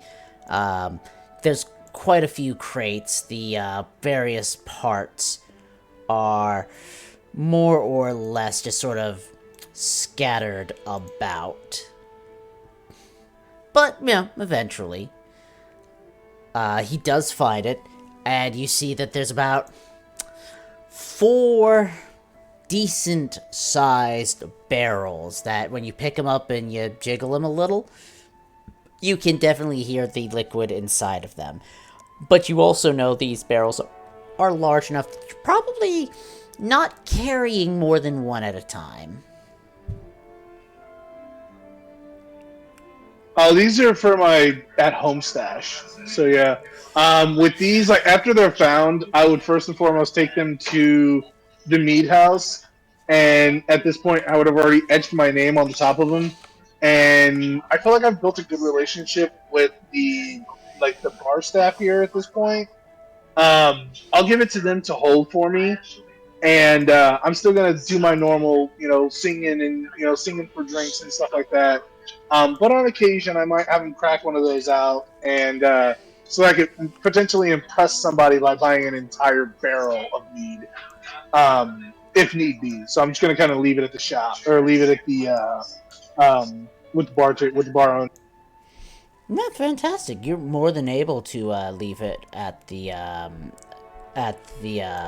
establishment for the drinking, as that seems to be a popular place for where drinking happens. Crazy, I know, right? What? Okay, you got to roll that back. Like that for me doesn't make any sense. Like What? They're drinking at the meat house? Like, nah. Okay. I know, right? I gotta call facts on that. Like, where do you get your documentation? I'd make it up as I go. Deal with it. Oh, this is ridiculous. I'm out of here, guys. This sucks. All right. Yeah. So drop that off, and then I'm gonna go try to find Zara. But Vinkosh hasn't done anything in a while. No reason. I'm good. I know what Vinkosh is wanting to do, and he's going to be first up when the other day of the weekend is happening. But I mean, See, I want to know what he's doing. you'll find out tomorrow. You'll find out It's tomorrow. not fair. We'll I'm deal gonna with let my it. daughter and just start thrashing about.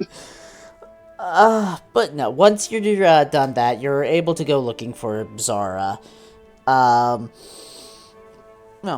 No, it doesn't take you too long to find each other. Actually, there's a specific way that I want to try to find him if I could. Which would be...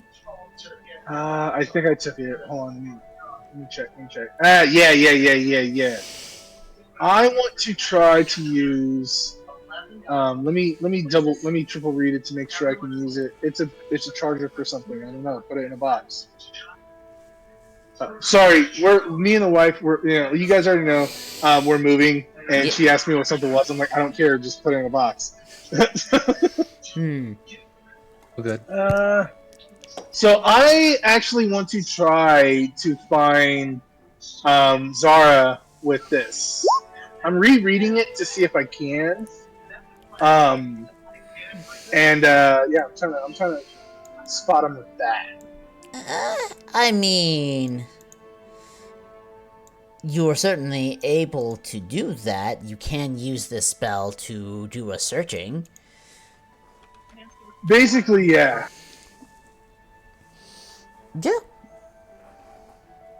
So, after I stop off at the meat house, I'm gonna set up the ritual for this, and because it's a ritual, isn't it? I thought it was a ritual. Let me double check. No, it is not. It's just a spell. So I'm gonna set it up and kind of like zooming out on a mini map on like a like in a video game, kind of like how the little arrow works for Gunthar. I'm gonna try to pinpoint Zara in the city based off of what I know of the city, and try to find him that way. Well, I guess, just based on how I'm reading this, let's see here.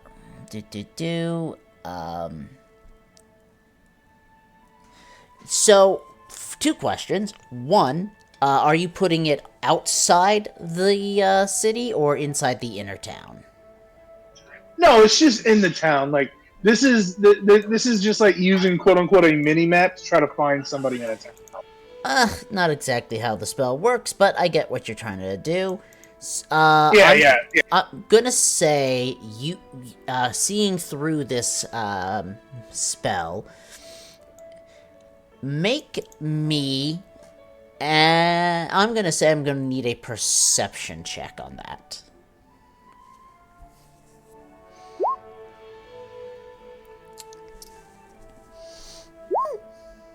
That is a 19. I mean,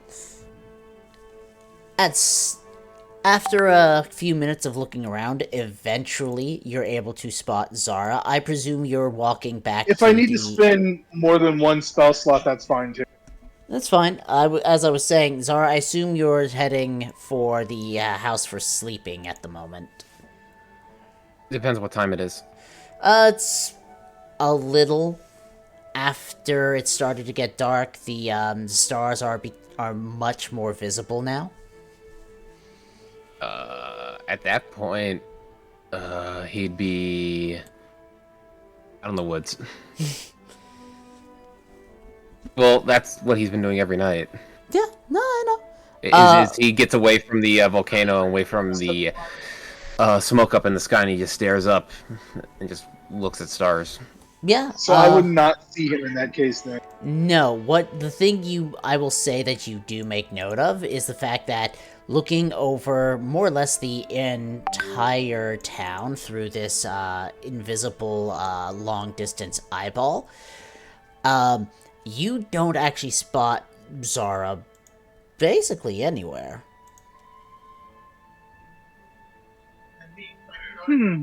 Interesting. I'll do another casting and see if I can find Vinkosh. Sorry, what? I'll do another casting and see if I can find Vinkosh then. I mean, yeah, you can do that. You probably spot Vinkosh through like one of the windows for the hut that was provided for all of you to sleep in. Is he sleeping? I'm gonna say, I don't think you're sleeping right now. What time of day is it? It's just a little Evening? after sunset. So the sky is dark and the stars are visible in the distance farther away from the smoke. In that case, he'd probably be just playing with Crib. Yeah. So you would, at this point, you would feel a presence in the back of your mind. A very familiar feeling. As if you invite the feeling in, you would hear a voice. Alright then. I got a D6 now, so oh damn it, it's a D4 now. God dang it. So for the next 6 hours, as long as we're within 6 miles of each other, we have a mental loop of tornado. And you hear, "Oh, Vinkosh, I do hate to impose," just out of nowhere. What do you need? Well, I was hoping to head out and collect some herbs tonight. Unfortunately, it is on a rather dangerous side of the mountain, and I was really looking for some potential assistance, if you're free. Alright, I can help out. I didn't get what you said. I can help out. Oh, sure. Would you like me to bring you anything? A snack, some drink, perhaps? No, it's fine. Alright, well, I will meet you at the stairs, and I think you're up in the hut, it looks like. So about 15-20 minutes or so?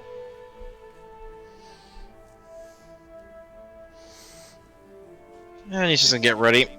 Yeah. I'll head over to the stairs. Oh, I was just gonna say, unless Vinkosh decides just to walk straight down the flat side over here. Because I'm pretty sure you can do that. I mean, I could. You know, everyone in the mead hall is drinking. They see Vinkosh walking down the side of the wall as if, you know, the world has rotated. And then they start questioning whether or not they've drank too much. I actually saw a TikTok earlier where this dude looked like he was doing push-ups, and he was like holding this chick up on the wall, but it actually turned out that the chick was actually on the ground and he was on the wall doing push-ups off of her, and it was like some yoga thing, and I'm just like, these people are unbelievably strong. Like, that's ridiculous. Yeah, I mean, if you've got the body strength for it. Yoga is nuts, dude. I can't. Sorry. It's okay. Continuing, Vinkosh, it doesn't take you long to find Hestian. He's probably the easiest person to spot when he's not trying to hide. Hey.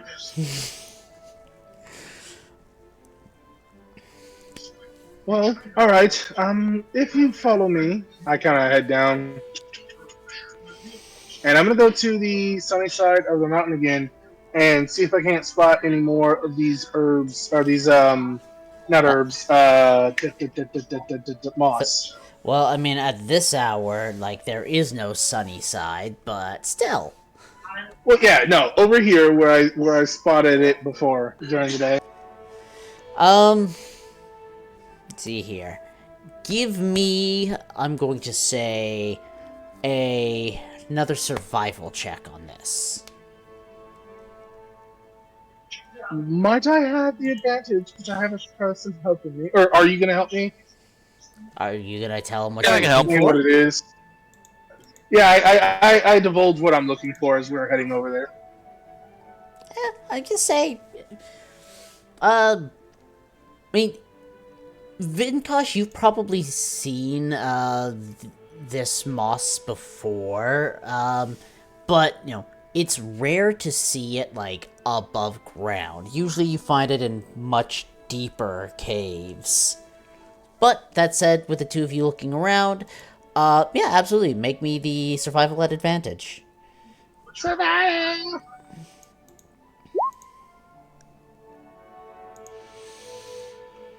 That is 22. Oh, God! My die is gone! It is gone! Fatality. Oh, damn it. And that's what happens. You know, that's how it levels out, damn it. I lost it in 3 turns. Well, so the good news that I will give you is that, you know, between the two of you, you are able to spot, where the moss is more or less, in terms of the general area. The one thing you do make note of, however, is you find about 4 patches of the stuff total, and these seem to be the only patches you can find that are above ground. Can I... sorry, I thought you were done. I just want to know if I could do something with one of them. What I want would to that try be? to, like, where they're growing at, I want to try to cultivate them there. Interesting.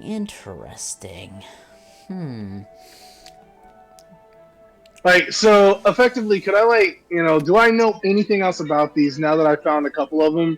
And kind of talking back and forth with Vinkosh, and he's like, "Oh, they're typically deeper underground." So, wait, did you tell that to Yes. Hestan? Keep one of. Okay, so kind of now having a little bit more knowledge about them, Make me could I have encountered? make me a nature check at advantage. Ugh, nature. Ah, I don't have my die anymore. I can't use my divergent persona right now. I don't like this. This is one of the 6 skills that I'm not trained in. So, Nope. Hold on. Oh, I hate that so much. I mean, do you have any luck points you'd like to spend? I need 3 to re-roll again, and I only have 1. You could just add to it. Yeah, 15's actually not bad. I'll take the 15. 15 is good enough. What I'm going to tell you is you're able to suss out that really trying to, like, cultivate it growing, especially above ground, is extremely difficult. However, you do know that if it is growing, and you're able to sort this out between Vinkosh's experience and your knowledge of herbs and plants and mosses and whatnot, if this is growing here, there is probably a cave not too far away that is deep enough that you can find some of this stuff deeper down that is going to be growing more plentifully than it would up here on the surface. So if you can find that cave, you should have a much easier time cultivating the stuff in its, normal environment. Alright, well, in that case, there's really no point in leaving leaving any of them. So I'll grab 4 of them then. So that's gonna... I'll have 5 at that. So you have 4 bits of glowing moss. 5 altogether, because I found one earlier. Yeah, But sorry, yes, 5. Yeah, I mean, you do also know that usually in order to make anything alchemically, you still need to use base materials as well as the special ingredients. Oh yeah. But, you know, you've got stuff to work with, so now you can, like, do more research and start experimenting with, like, what you could potentially be making out of this. Sounds good. Yeah, kind of. Well, it appears that's about all we're gonna find tonight. I do so much appreciate you coming out here with me, Bancroft. But I do need to find a drink. I'll be very happy if you join me. Pardon? Oh, for the drink, of course. Would you care to have a drink with me tonight? Oh, afraid not. I actually have to get to bed early tonight. Fine, fine. I'll suppose I have to find someone else to entertain me tonight. I do appreciate you coming out here, though. And I'm gonna hand you 3 scales and smile and nod and head off up the stairs.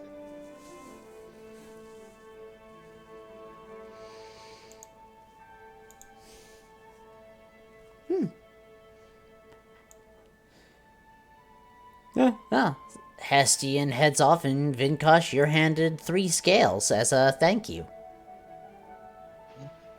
He'll just put the scales away and then head back over to the bar. Yeah, absolutely. And yeah, for the most part, unless anyone has anything else they're wanting to get up to tonight, and yes, I already know what you're doing, Estian. Rest of the night passes. Not too much else really goes on. And in the next day, for the last day of the weekend, Vinkosh, you probably wake up long before anyone else. So I presume you would like to get started with cooking. Yep, he's gonna find a quiet place away from the others and start cooking. Yeah, I mean, you've got the options of, like, in the hut itself. I know Zara will be going back there to sleep eventually, but you're waking up long before he does, so you're more than able to get that started. Still rather keep it quiet, so I'll try to find somewhere else. Alright. If Zara's gonna be there. I mean, there's any number of houses and huts that have places to cook. I guess the big question is, like, what are you wanting to do, and how far are you wanting to travel to keep this a secret? Like, I can always just wait until Zara leaves. Yeah. That is absolutely an option.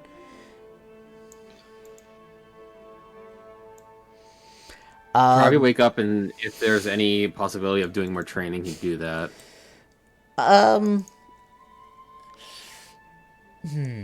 Zara... If it's an off day, he'll just not.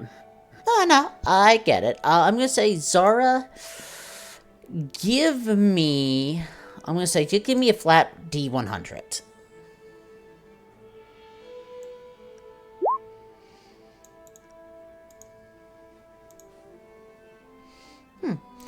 Alright, so you're able to find there's a couple of the more studious people in the hut as you're approaching it. There's not a lot, but there's a couple of people who they're basically having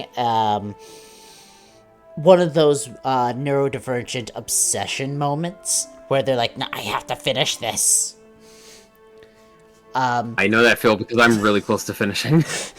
So if you want to, work on stuff and, like, go over things with them and get that extra day of training in, you do have the option. But, there's not many people there. So the person who's usually helping you is indisposed at the moment. That's fine. Give me a persuasion roll to see if you can convince any of them to, help you and you help them in return. It'll be 12. I'll just re-roll it, I guess. Yeah. Yeah, 20. Flat. Dirty 20 is enough. You're able to convince one of them, and while doing the work to get that training in, you help them with some of the translations that they're trying to do. 2 more days.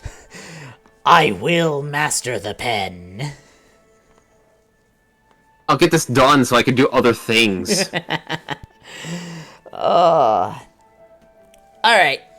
But yeah, so you're certainly able to do that. You're able to head to the inner town and get started on one more day of that.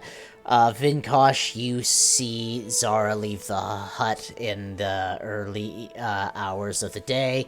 And, since you know Hestian usually never sleeps here, usually finds a room with someone. No, usually. Hestian never sleeps there. And he never pays for a room either. As I was saying, since Hestian is usually like finding someone else's bed to share, the hut becomes yours for you to start your preparation and your work with cooking.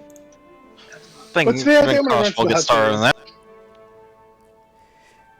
Sorry, Vinkosh first, because I could not hear all of that. Vinkosh will get started on that. And Hestian? Yeah, I was just joking. I said that today. No, I was just joking, saying this is the one day Hestian goes up there.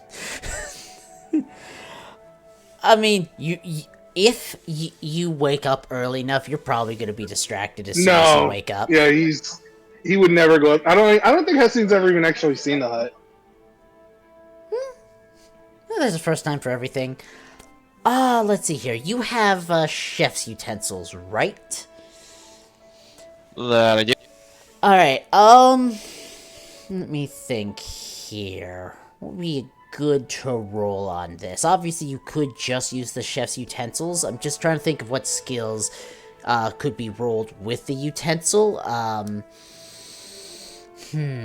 Sleight of hand, maybe. Acrobatics, maybe. Performance, maybe. Trying to think of what else. Survival? Survival would work as well. I'll give you, those as your options for what you want to use for cooking. I'll use survival because it's my best bet. Alright, then you get to do so at advantage. Of course. So, you've probably already made arrangements for, the materials that you have prepped in advance to be brought up to the hut as soon as you're ready for them.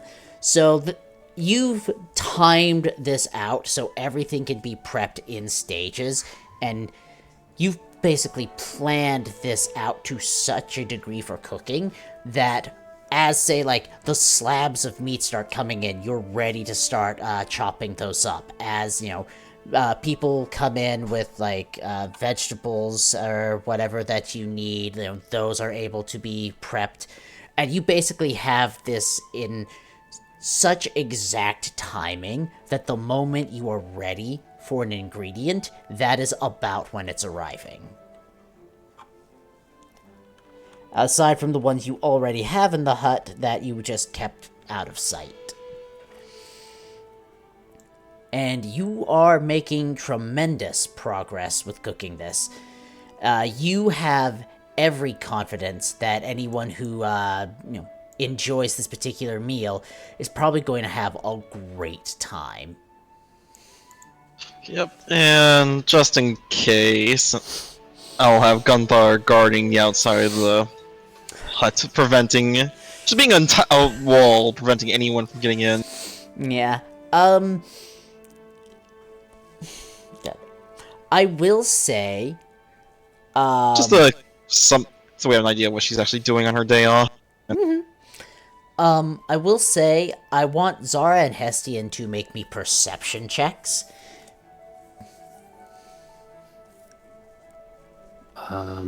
For what exactly? For whether or not you pick up on the scent of what is being cooked. I'm gonna say I will preemptively fail this because I'm technically way over here, and if he's doing it all the way up here, I'd be way too far away. And I'm in the meat house right now. All right. Oh, that's fair. Plus, the meat house is next Yeah, to I'm me. chilling. It's more of a case, I'm trying to sort out if bits of the scent are being carried on the wind all the way to the meat house. I mean, I'd smell something delicious, but I mean, You don't know where the scent is coming from, but you do smell something that's like, okay, that smells good. Who's cooking what?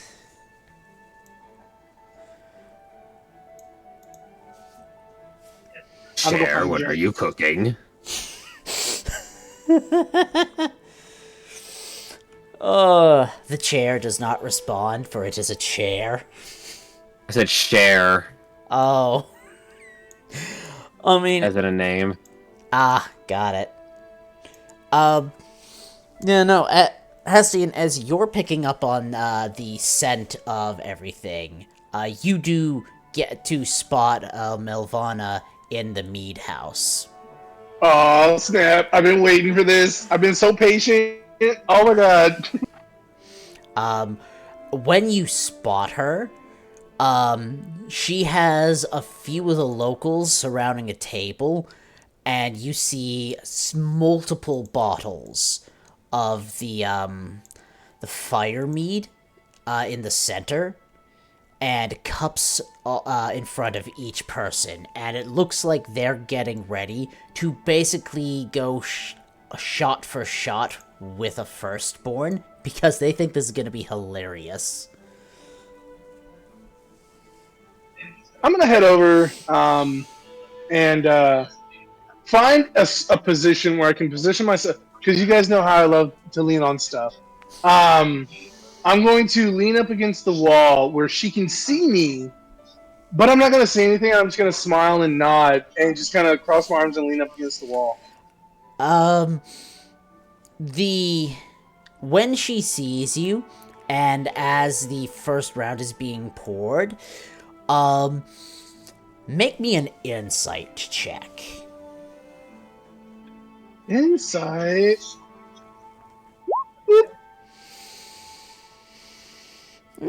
Nah.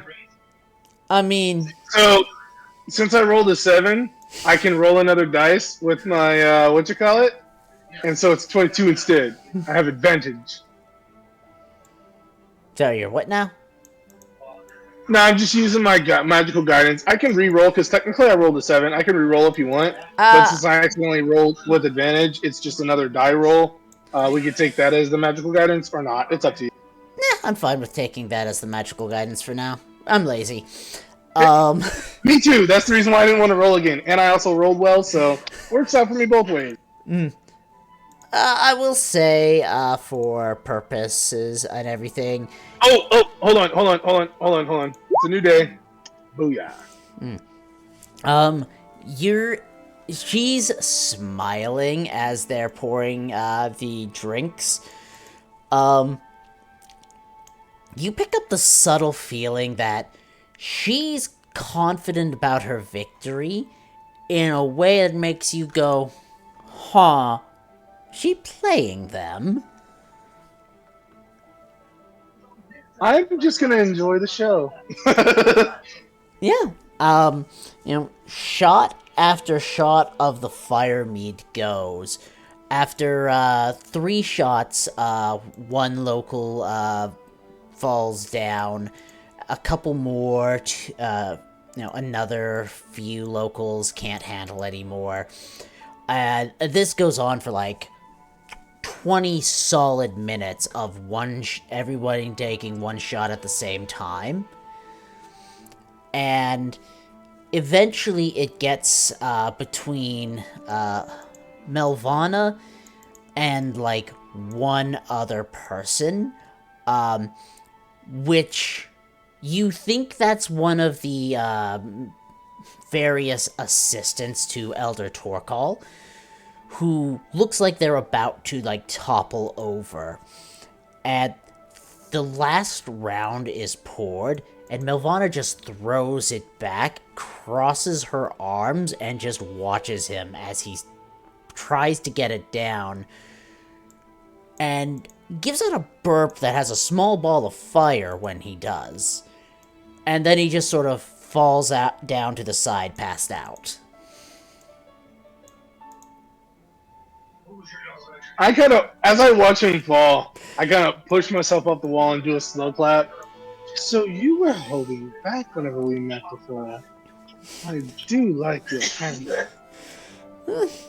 There's a great difference between drinking for pleasure and drinking to win. I kind of look over at the bartender and kind of give him the nod to bring one of those barrels over, if you could, please. And I say, well, how about we cool off a bit and drink something for pleasure? You do owe me a drink. She lets out a small chuckle and says, well, I suppose I do. This lot's done for now. And there's a few of their friends each trying to help those who had to bow out, pick them up off the ground and sit them down and get them something a lot more watered down. Just for the just for the sake of like trying to get them to like not be completely screwed over.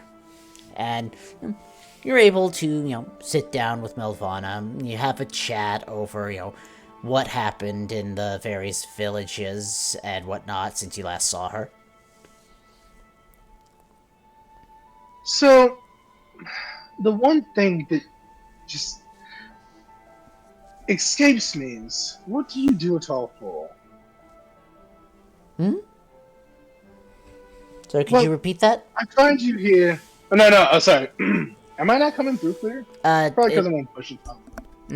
Might be. I don't know. Here, let me fix that. I hate push talk. It's so obnoxious. Alright. Are you hearing me better? I mean, yeah, couldn't hear that last bit, so I just needed it clarified. Sorry. Yeah, so, he just kind of looks her up and down. So what do you do it all for? The competition? No? I want to... How do I best put this? Firstborn is a good title. But I'd like to get myself one more for what I have done than what I was born to. So I desire to master competition, be it by weapon or by drink. I wish to attain a status of being unbeatable, which requires me to challenge many things stronger than I. What time of day is it? Right now, I'd say it's getting close to lunch. Getting close to lunch? Okay. So I'm not going to say what I feel like Hestian would say if it was nighttime. I'll say what I think Hestian would say during the day. That is an admirable thing to go after. I've always been one who's seen fit to put forth effort toward what you want to reach. But you must find a way to coax yourselves along the realms of normality at times. Otherwise, you might find yourself in a bit of self-deprecating grandeur, yes? The mind must be trained as well as the body. Very true. And I respect that in you. And I'm going to make physical contact as I reach out and put my hand on top of hers. I saw a great strength. Well, actually, before he starts talking, how does she react to that? How does she respond? You see a raised eyebrow. I would like to insight her. Go for it. Because I feel like that would greatly determine what I say to her right now. Oh boy. Hey! And we're not done. Hey! You get I suppose the best way to describe it is lightly amused.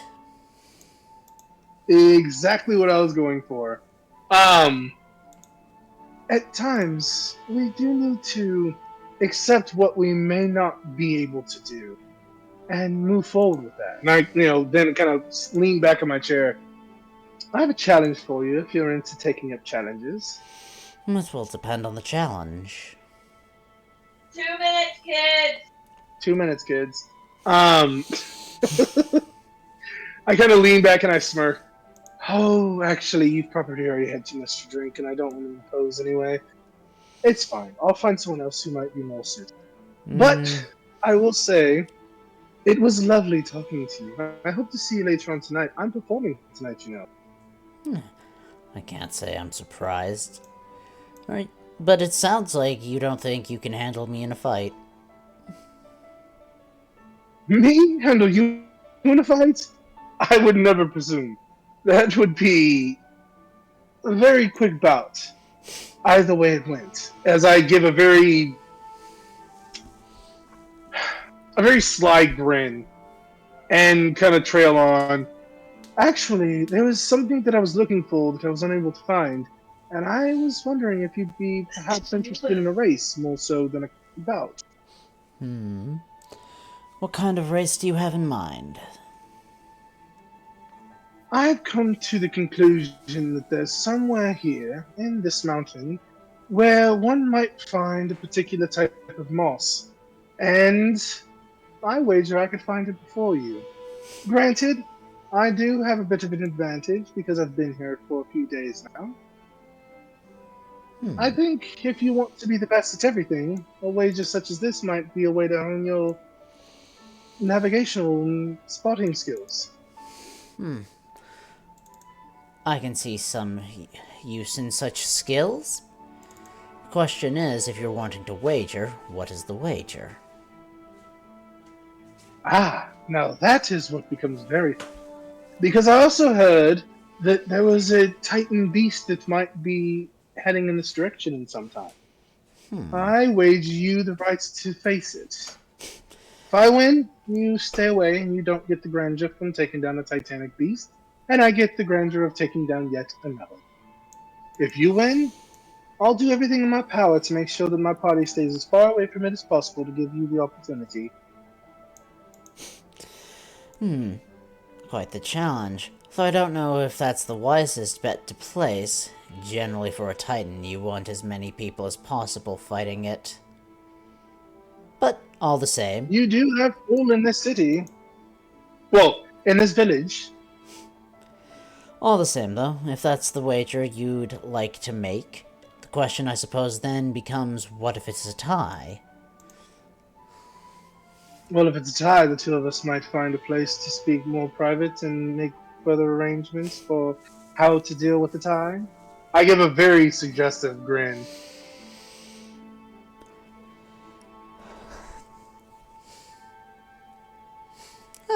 We will see. I think the first thought for a tie, though, is to join forces and have work together on hunting it. An interesting proposition. But for now, I'm going to take my time and relax, because whooping this lot, well, fun, does get tiring after a bit. She more or less like kicks her feet up on the table and just gives a very long, like very cat-like stretch in the way that like she bends backwards so far. You're pretty sure her spine is curving the way a lot of gymnasts can curl backwards. Oh, behave! Just making this man want her even more. So yeah, just kind of leans back and smirks and kind of waves over for another cask. And for the friends of those who were drinking before, kind of call them over with a jaunty tune. And I'm just gonna chill and have a couple drinks and party. Yeah. Some more time passes. It's getting close to what most people would consider the time for the evening meal. Vinkosh, the meal you've been putting together, is coming together quite nicely. It's almost ready to be plated and served. You can either go tracking people down yourself, or you could send, someone like Gonthar for you to go and, fetch. I'm gonna send Gunthar and not give either Hestians or Atlas any choice in coming. Well, we all know that Hestian is vulnerable to Gunthar's arm pull. He doesn't really have much to say there. Oh, this is true. I am gonna invite Melvana though. No, it's fine. She's not gonna complain about a good meal. And Hope I'm being kidnapped. Yep, we are being kidnapped. and just in case, if Cross is able to make it next week, we'll just assume that Atlas has also been dragged to this meal as well. We'll call this Gunthard. He has been Gunthard to the meal. Yeah. But Gonthar is able to gather up people and functionally drag them in. I call it a conga line, but except instead of dancing together, she's just dragging you as if you're a long rope. Nope. We're just banging and clattering. But I mean, the you all arrive, and as you get closer and closer to the hut, that extremely tasty smell you picked up earlier on the wind, it's getting a lot stronger. Could I just Disney drift the rest of the way? It's Gunthar, so it's not gonna happen. I mean, if you're heading in the direction... I'm not banging anymore. Yeah, I'm not clanging on the ground anymore. I'm just floating as Gunthar is dragging me. Metaphorically floating, yeah. You're not resisting because Gonthar's pulling you towards the tasty smell. I feel like this is more like an anime pool where my body's just elongated and everyone else is grabbing my ankle and we're all just getting yanked up there. Oh goody, it's a Looney Tunes cartoon. That's all, folks. That. But yeah. You all are arriving. You can smell the scent coming from the hut. Vinkosh, you spot them getting close through the window.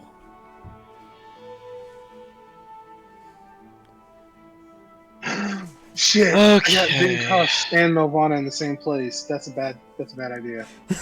Yeah, Vinkosh will be setting the food outside since it should be a nice evening. Oh, it's... Actually, let me, Lucky must. I'd say, there's a few bits of clouds here and there, but overall it is a bright sky, and the sun is not set yet, so you have plenty of light.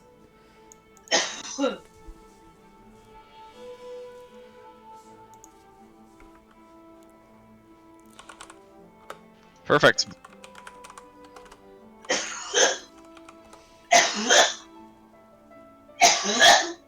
Yep, sorry. Stop dying. No, it's the wife. She's getting over I know. it. Yeah. Stop dying. Aro said stop dying. Give me a lung? She wants to know if you want a lung. No, she's Oh. gonna get it. Okay, I'm 12 shots in, okay? I can't communicate to other people for you. Moving on. So as we all approach, Hestian kind of collects himself. My. I did not know that you were a chef. Were you hiding something from us, Vinkosh?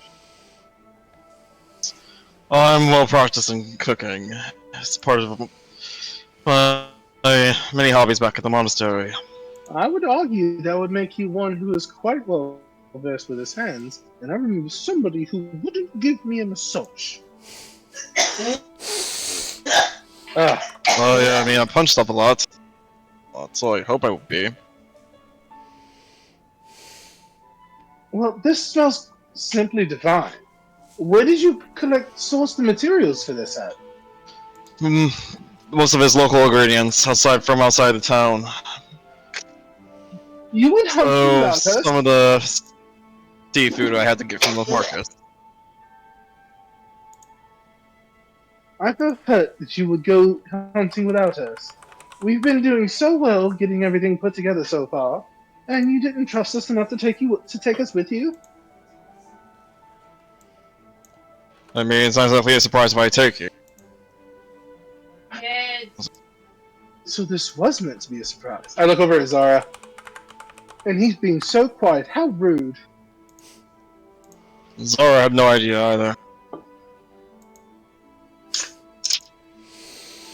I think he might need to catch his didn't breath. know. I've been busy with other things, so... Drugs. What? I have been busy with other things, so... He shrugs. I thought somebody said drugs. I was like, what? Drugs! I've been busy with other things. Drugs! I was like, what the fuck? I think you're a few too many shots in. Yes, I am. So I just kind of look from Zara to Vinkosh. Well, it is nice to know that you thought of us, and I appreciate the invitation. And I'm going to pretend this is why you were unavailable to have a nightcap last night. I mean, it pretty much was. Had to get up pretty early to start cooking. I've been smelling on the wind something cooking for quite some time. I want to first and foremost say I truly appreciate the effort.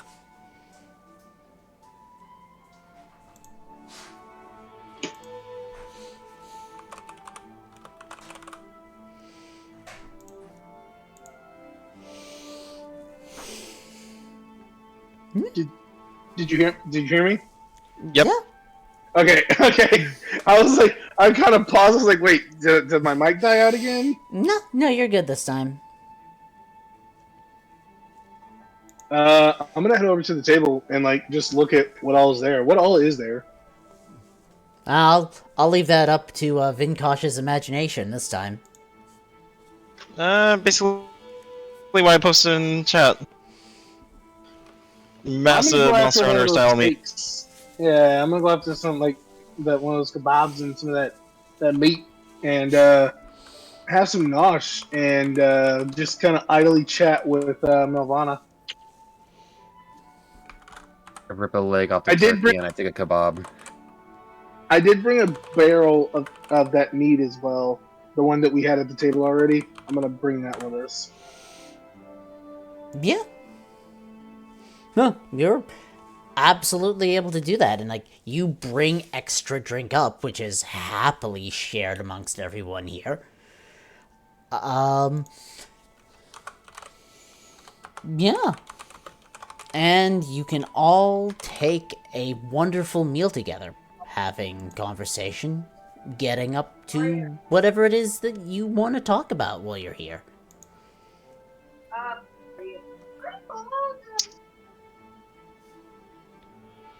Zara's gonna look at Vinkosh. So how was your training going? Very well, starting to get the hang of it. Soon enough, I'll probably be better than most of the monks back at the keep with this kind of training.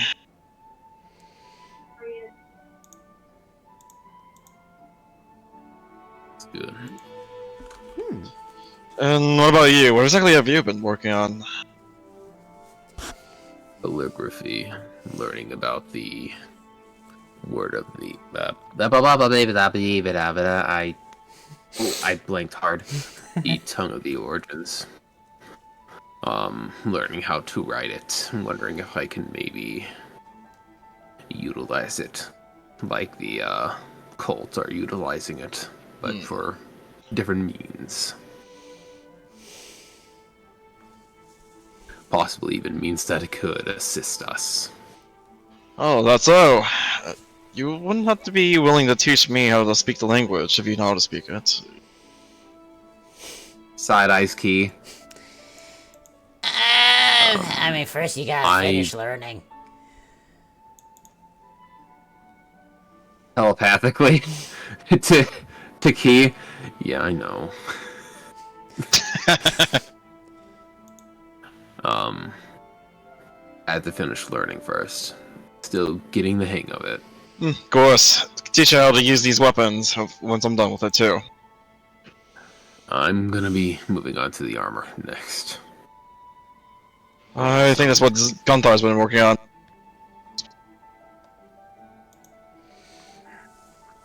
Was it Gunthar?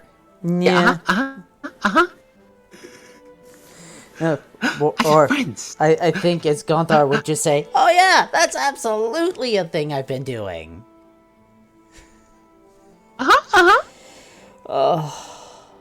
We all know the Come on, player so kid. well. Too well. This is scary. But yeah.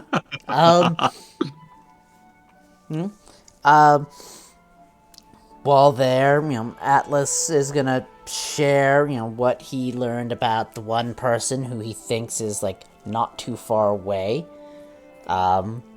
So, he has been spending the last couple of days trying to make preparations to go after this person and to finish tracking them down. He'll let you know whenever he manages to get that information.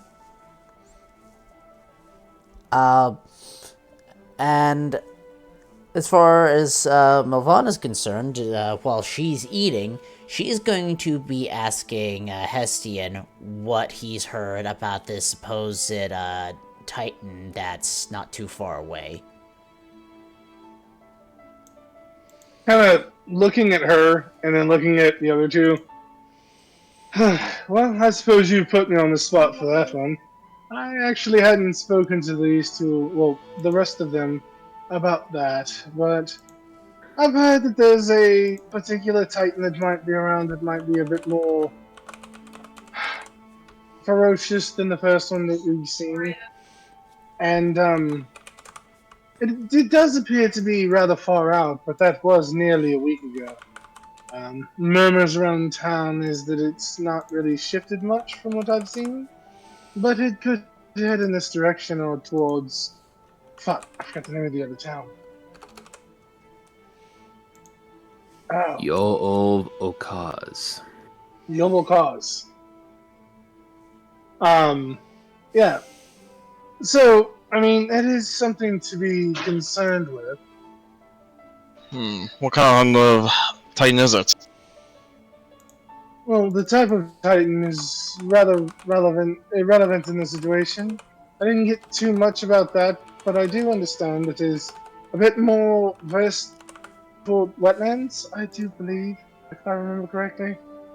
So, the lake may be targeted, potentially, but I do think that it's something we could concern ourselves for. I did hear there might be a posting posted soon for it. Well, Doesn't that exactly strike you as strange, though? Aquatic Titan this far inland? well, kind of look out toward the large body of water off the side of the mountain. Because, like, as far as I know, like, there's, like, a whole ocean behind the volcano, isn't there? Not an ocean, but if you're familiar with, like, the Great Lakes we have up here. Yeah, like a massive lake, yeah. Yeah. It's, it's still very much part of the wildlands, and there's tons of, like, jungle surrounding it and beyond it. But it is, there is a very large lake, near, the volcano. It's probably, like, say, half a day's travel actually from the volcano to the lake, but it is, within visible range. And, like, from one side of the lake to the other, like, what's the... If I'm in a boat, how long does it take me to get across it? With the boats that are currently available, couple days. So yeah, like it's a massive like water drop out behind the mountain. Keep in mind. 'Cause and like Keep in mind that the boats you have access to, especially the ones near where you are now, don't travel that fast. well, yeah, but still, I mean, if it's taking you a couple days, I mean, even if you're in a canoe, I mean, a couple days in a canoe is still set like 50, 60 miles at the very least. Yeah. No, Like, that's why I tried to give that's you an approximate of like one of the Great Yeah. Lakes for size. So that's something that like whenever you look out on, you see like the horizon of the water, and then you can see like the faded background that there's stuff behind it. So yeah, I just kind of like motion out toward the water. If there was a spot that a titan that loves aquatic areas would attack, this is a rather generous spot, especially if it's trying to feed. Even then, it's the Titan. Wouldn't it prefer something much larger like the ocean? Well, typically yes, but I mean, the small inland that we had with the last titan that we saw, I mean, they don't need much space, if you're being honest, on the scale of things. Although I could be wrong.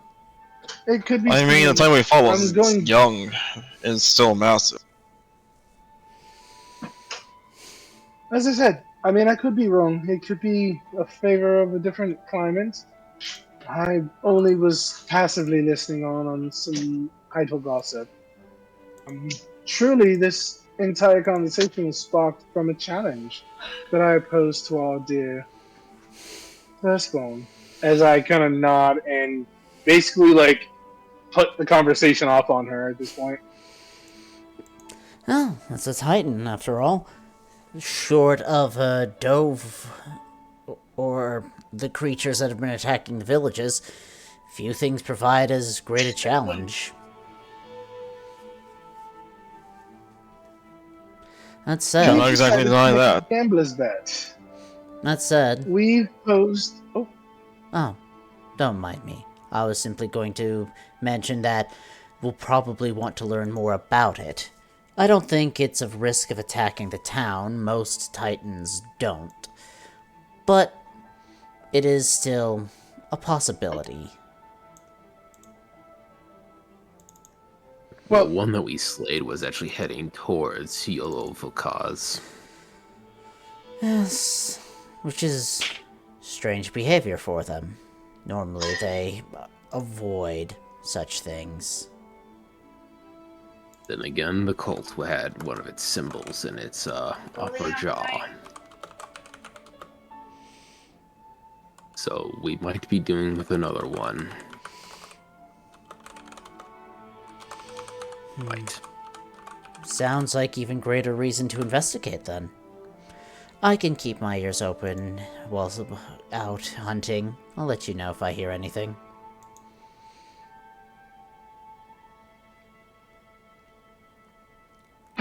This is truly starting to sound like something we might actually have to do. I'm not in favor of this course of action, if I'm honest. Now, the desire to hunt such a beast and the ability to do so are not the same.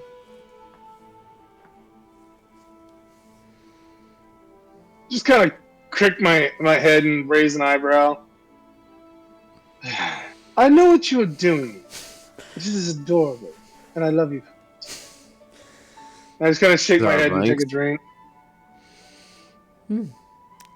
It's not my responsibility if you don't feel up to it. Okay, you can stop now. The preamble is finished. Kind of like slam the glass down. We've already made our wager. Let's see if you can find a hole in the ground before I can. And then we can continue this conversation, yes? Chief shrugs, more or less to that. This bitch.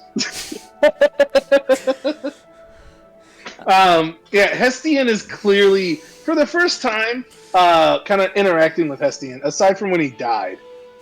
This is the first time he seems like actually like stirred and invested in something.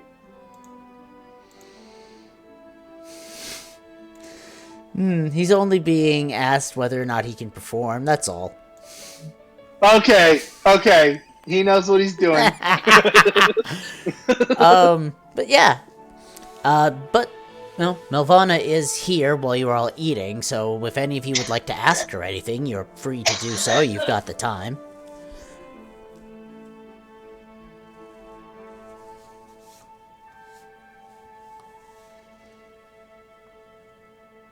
I had my conversation with her already. That's fair. How about you, Vinkosh? Do you have any desire to ask her anything? I don't really...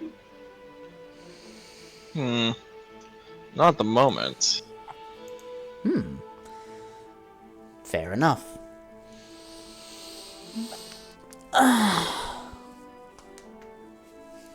Well, the rest of the meal continues without issue nor incident.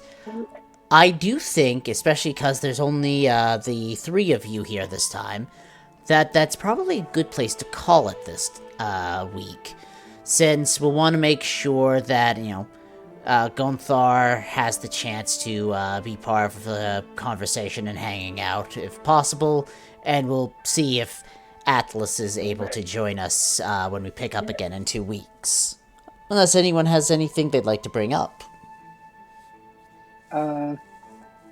Hestian would like to challenge Melvana to a match as the night drags on. Fight. No. A Hestian match. Fight. No, she assumes you mean a drinking contest. So I'm fully shocked. I mean, Hestian is going to make, at this point, Hestian is going to make it very clear what kind of contest he wants to challenge her to. It is a contest of stamina. And as they libate themselves throughout the night, that's whenever he's going to sprinkle it in, as they are both properly plied. What you get from her is that sort of thing she doesn't really see as a competition. And it's something that she hasn't exactly done yet, so she isn't really up so the for challenge it. has changed. The challenge changes then. It is a test of endurance of essentially a challenge of endurance to see who can hold out the longest before they feel overwhelmed without going too far. I mean, I'll just give you very a short... like PG-13 at best. I know what you're trying to imply. You more or less get the sense that, because she doesn't see that sort of thing the way you do, she's not interested in making a competition over that specifically. So you're getting, for the moment, a no from her. Yeah, he'll back off. He's not gonna persist. No, it's fine. You shot your shot, and she said, not this time. Because, even NPCs have agency for consent. Exactly, yeah. No, yeah. And that night, actually, how much is an actual room? That's the first night that Heston actually goes and sleeps at the hut. Yeah. I mean, there is a room at the hut for you. There always has been. Yep, he's actually going to go to the hut that night. He's not going to pursue anyone else. Yeah. I'm not going to, say the night is over, however, just because, I want to give a chance for next time when, other people are hopefully here, for them to partake in the meal and have some fun conversation. Yeah. For Sounds now, for now, though, I think that's a good place to call it. Thank you, all three of you, for being able to make it out this week. I hope the roleplay focus this session has been at least mildly entertaining. Enjoyed it more than combat. For the group of people watching at home, thank you so much for hanging out with us, as, the Knuckle Chucks take a more relaxed day this session. That is where we're going to be calling it, and I'm about to end the stream. Otherwise, thank you all for coming, and I look forward to seeing everyone in the next session.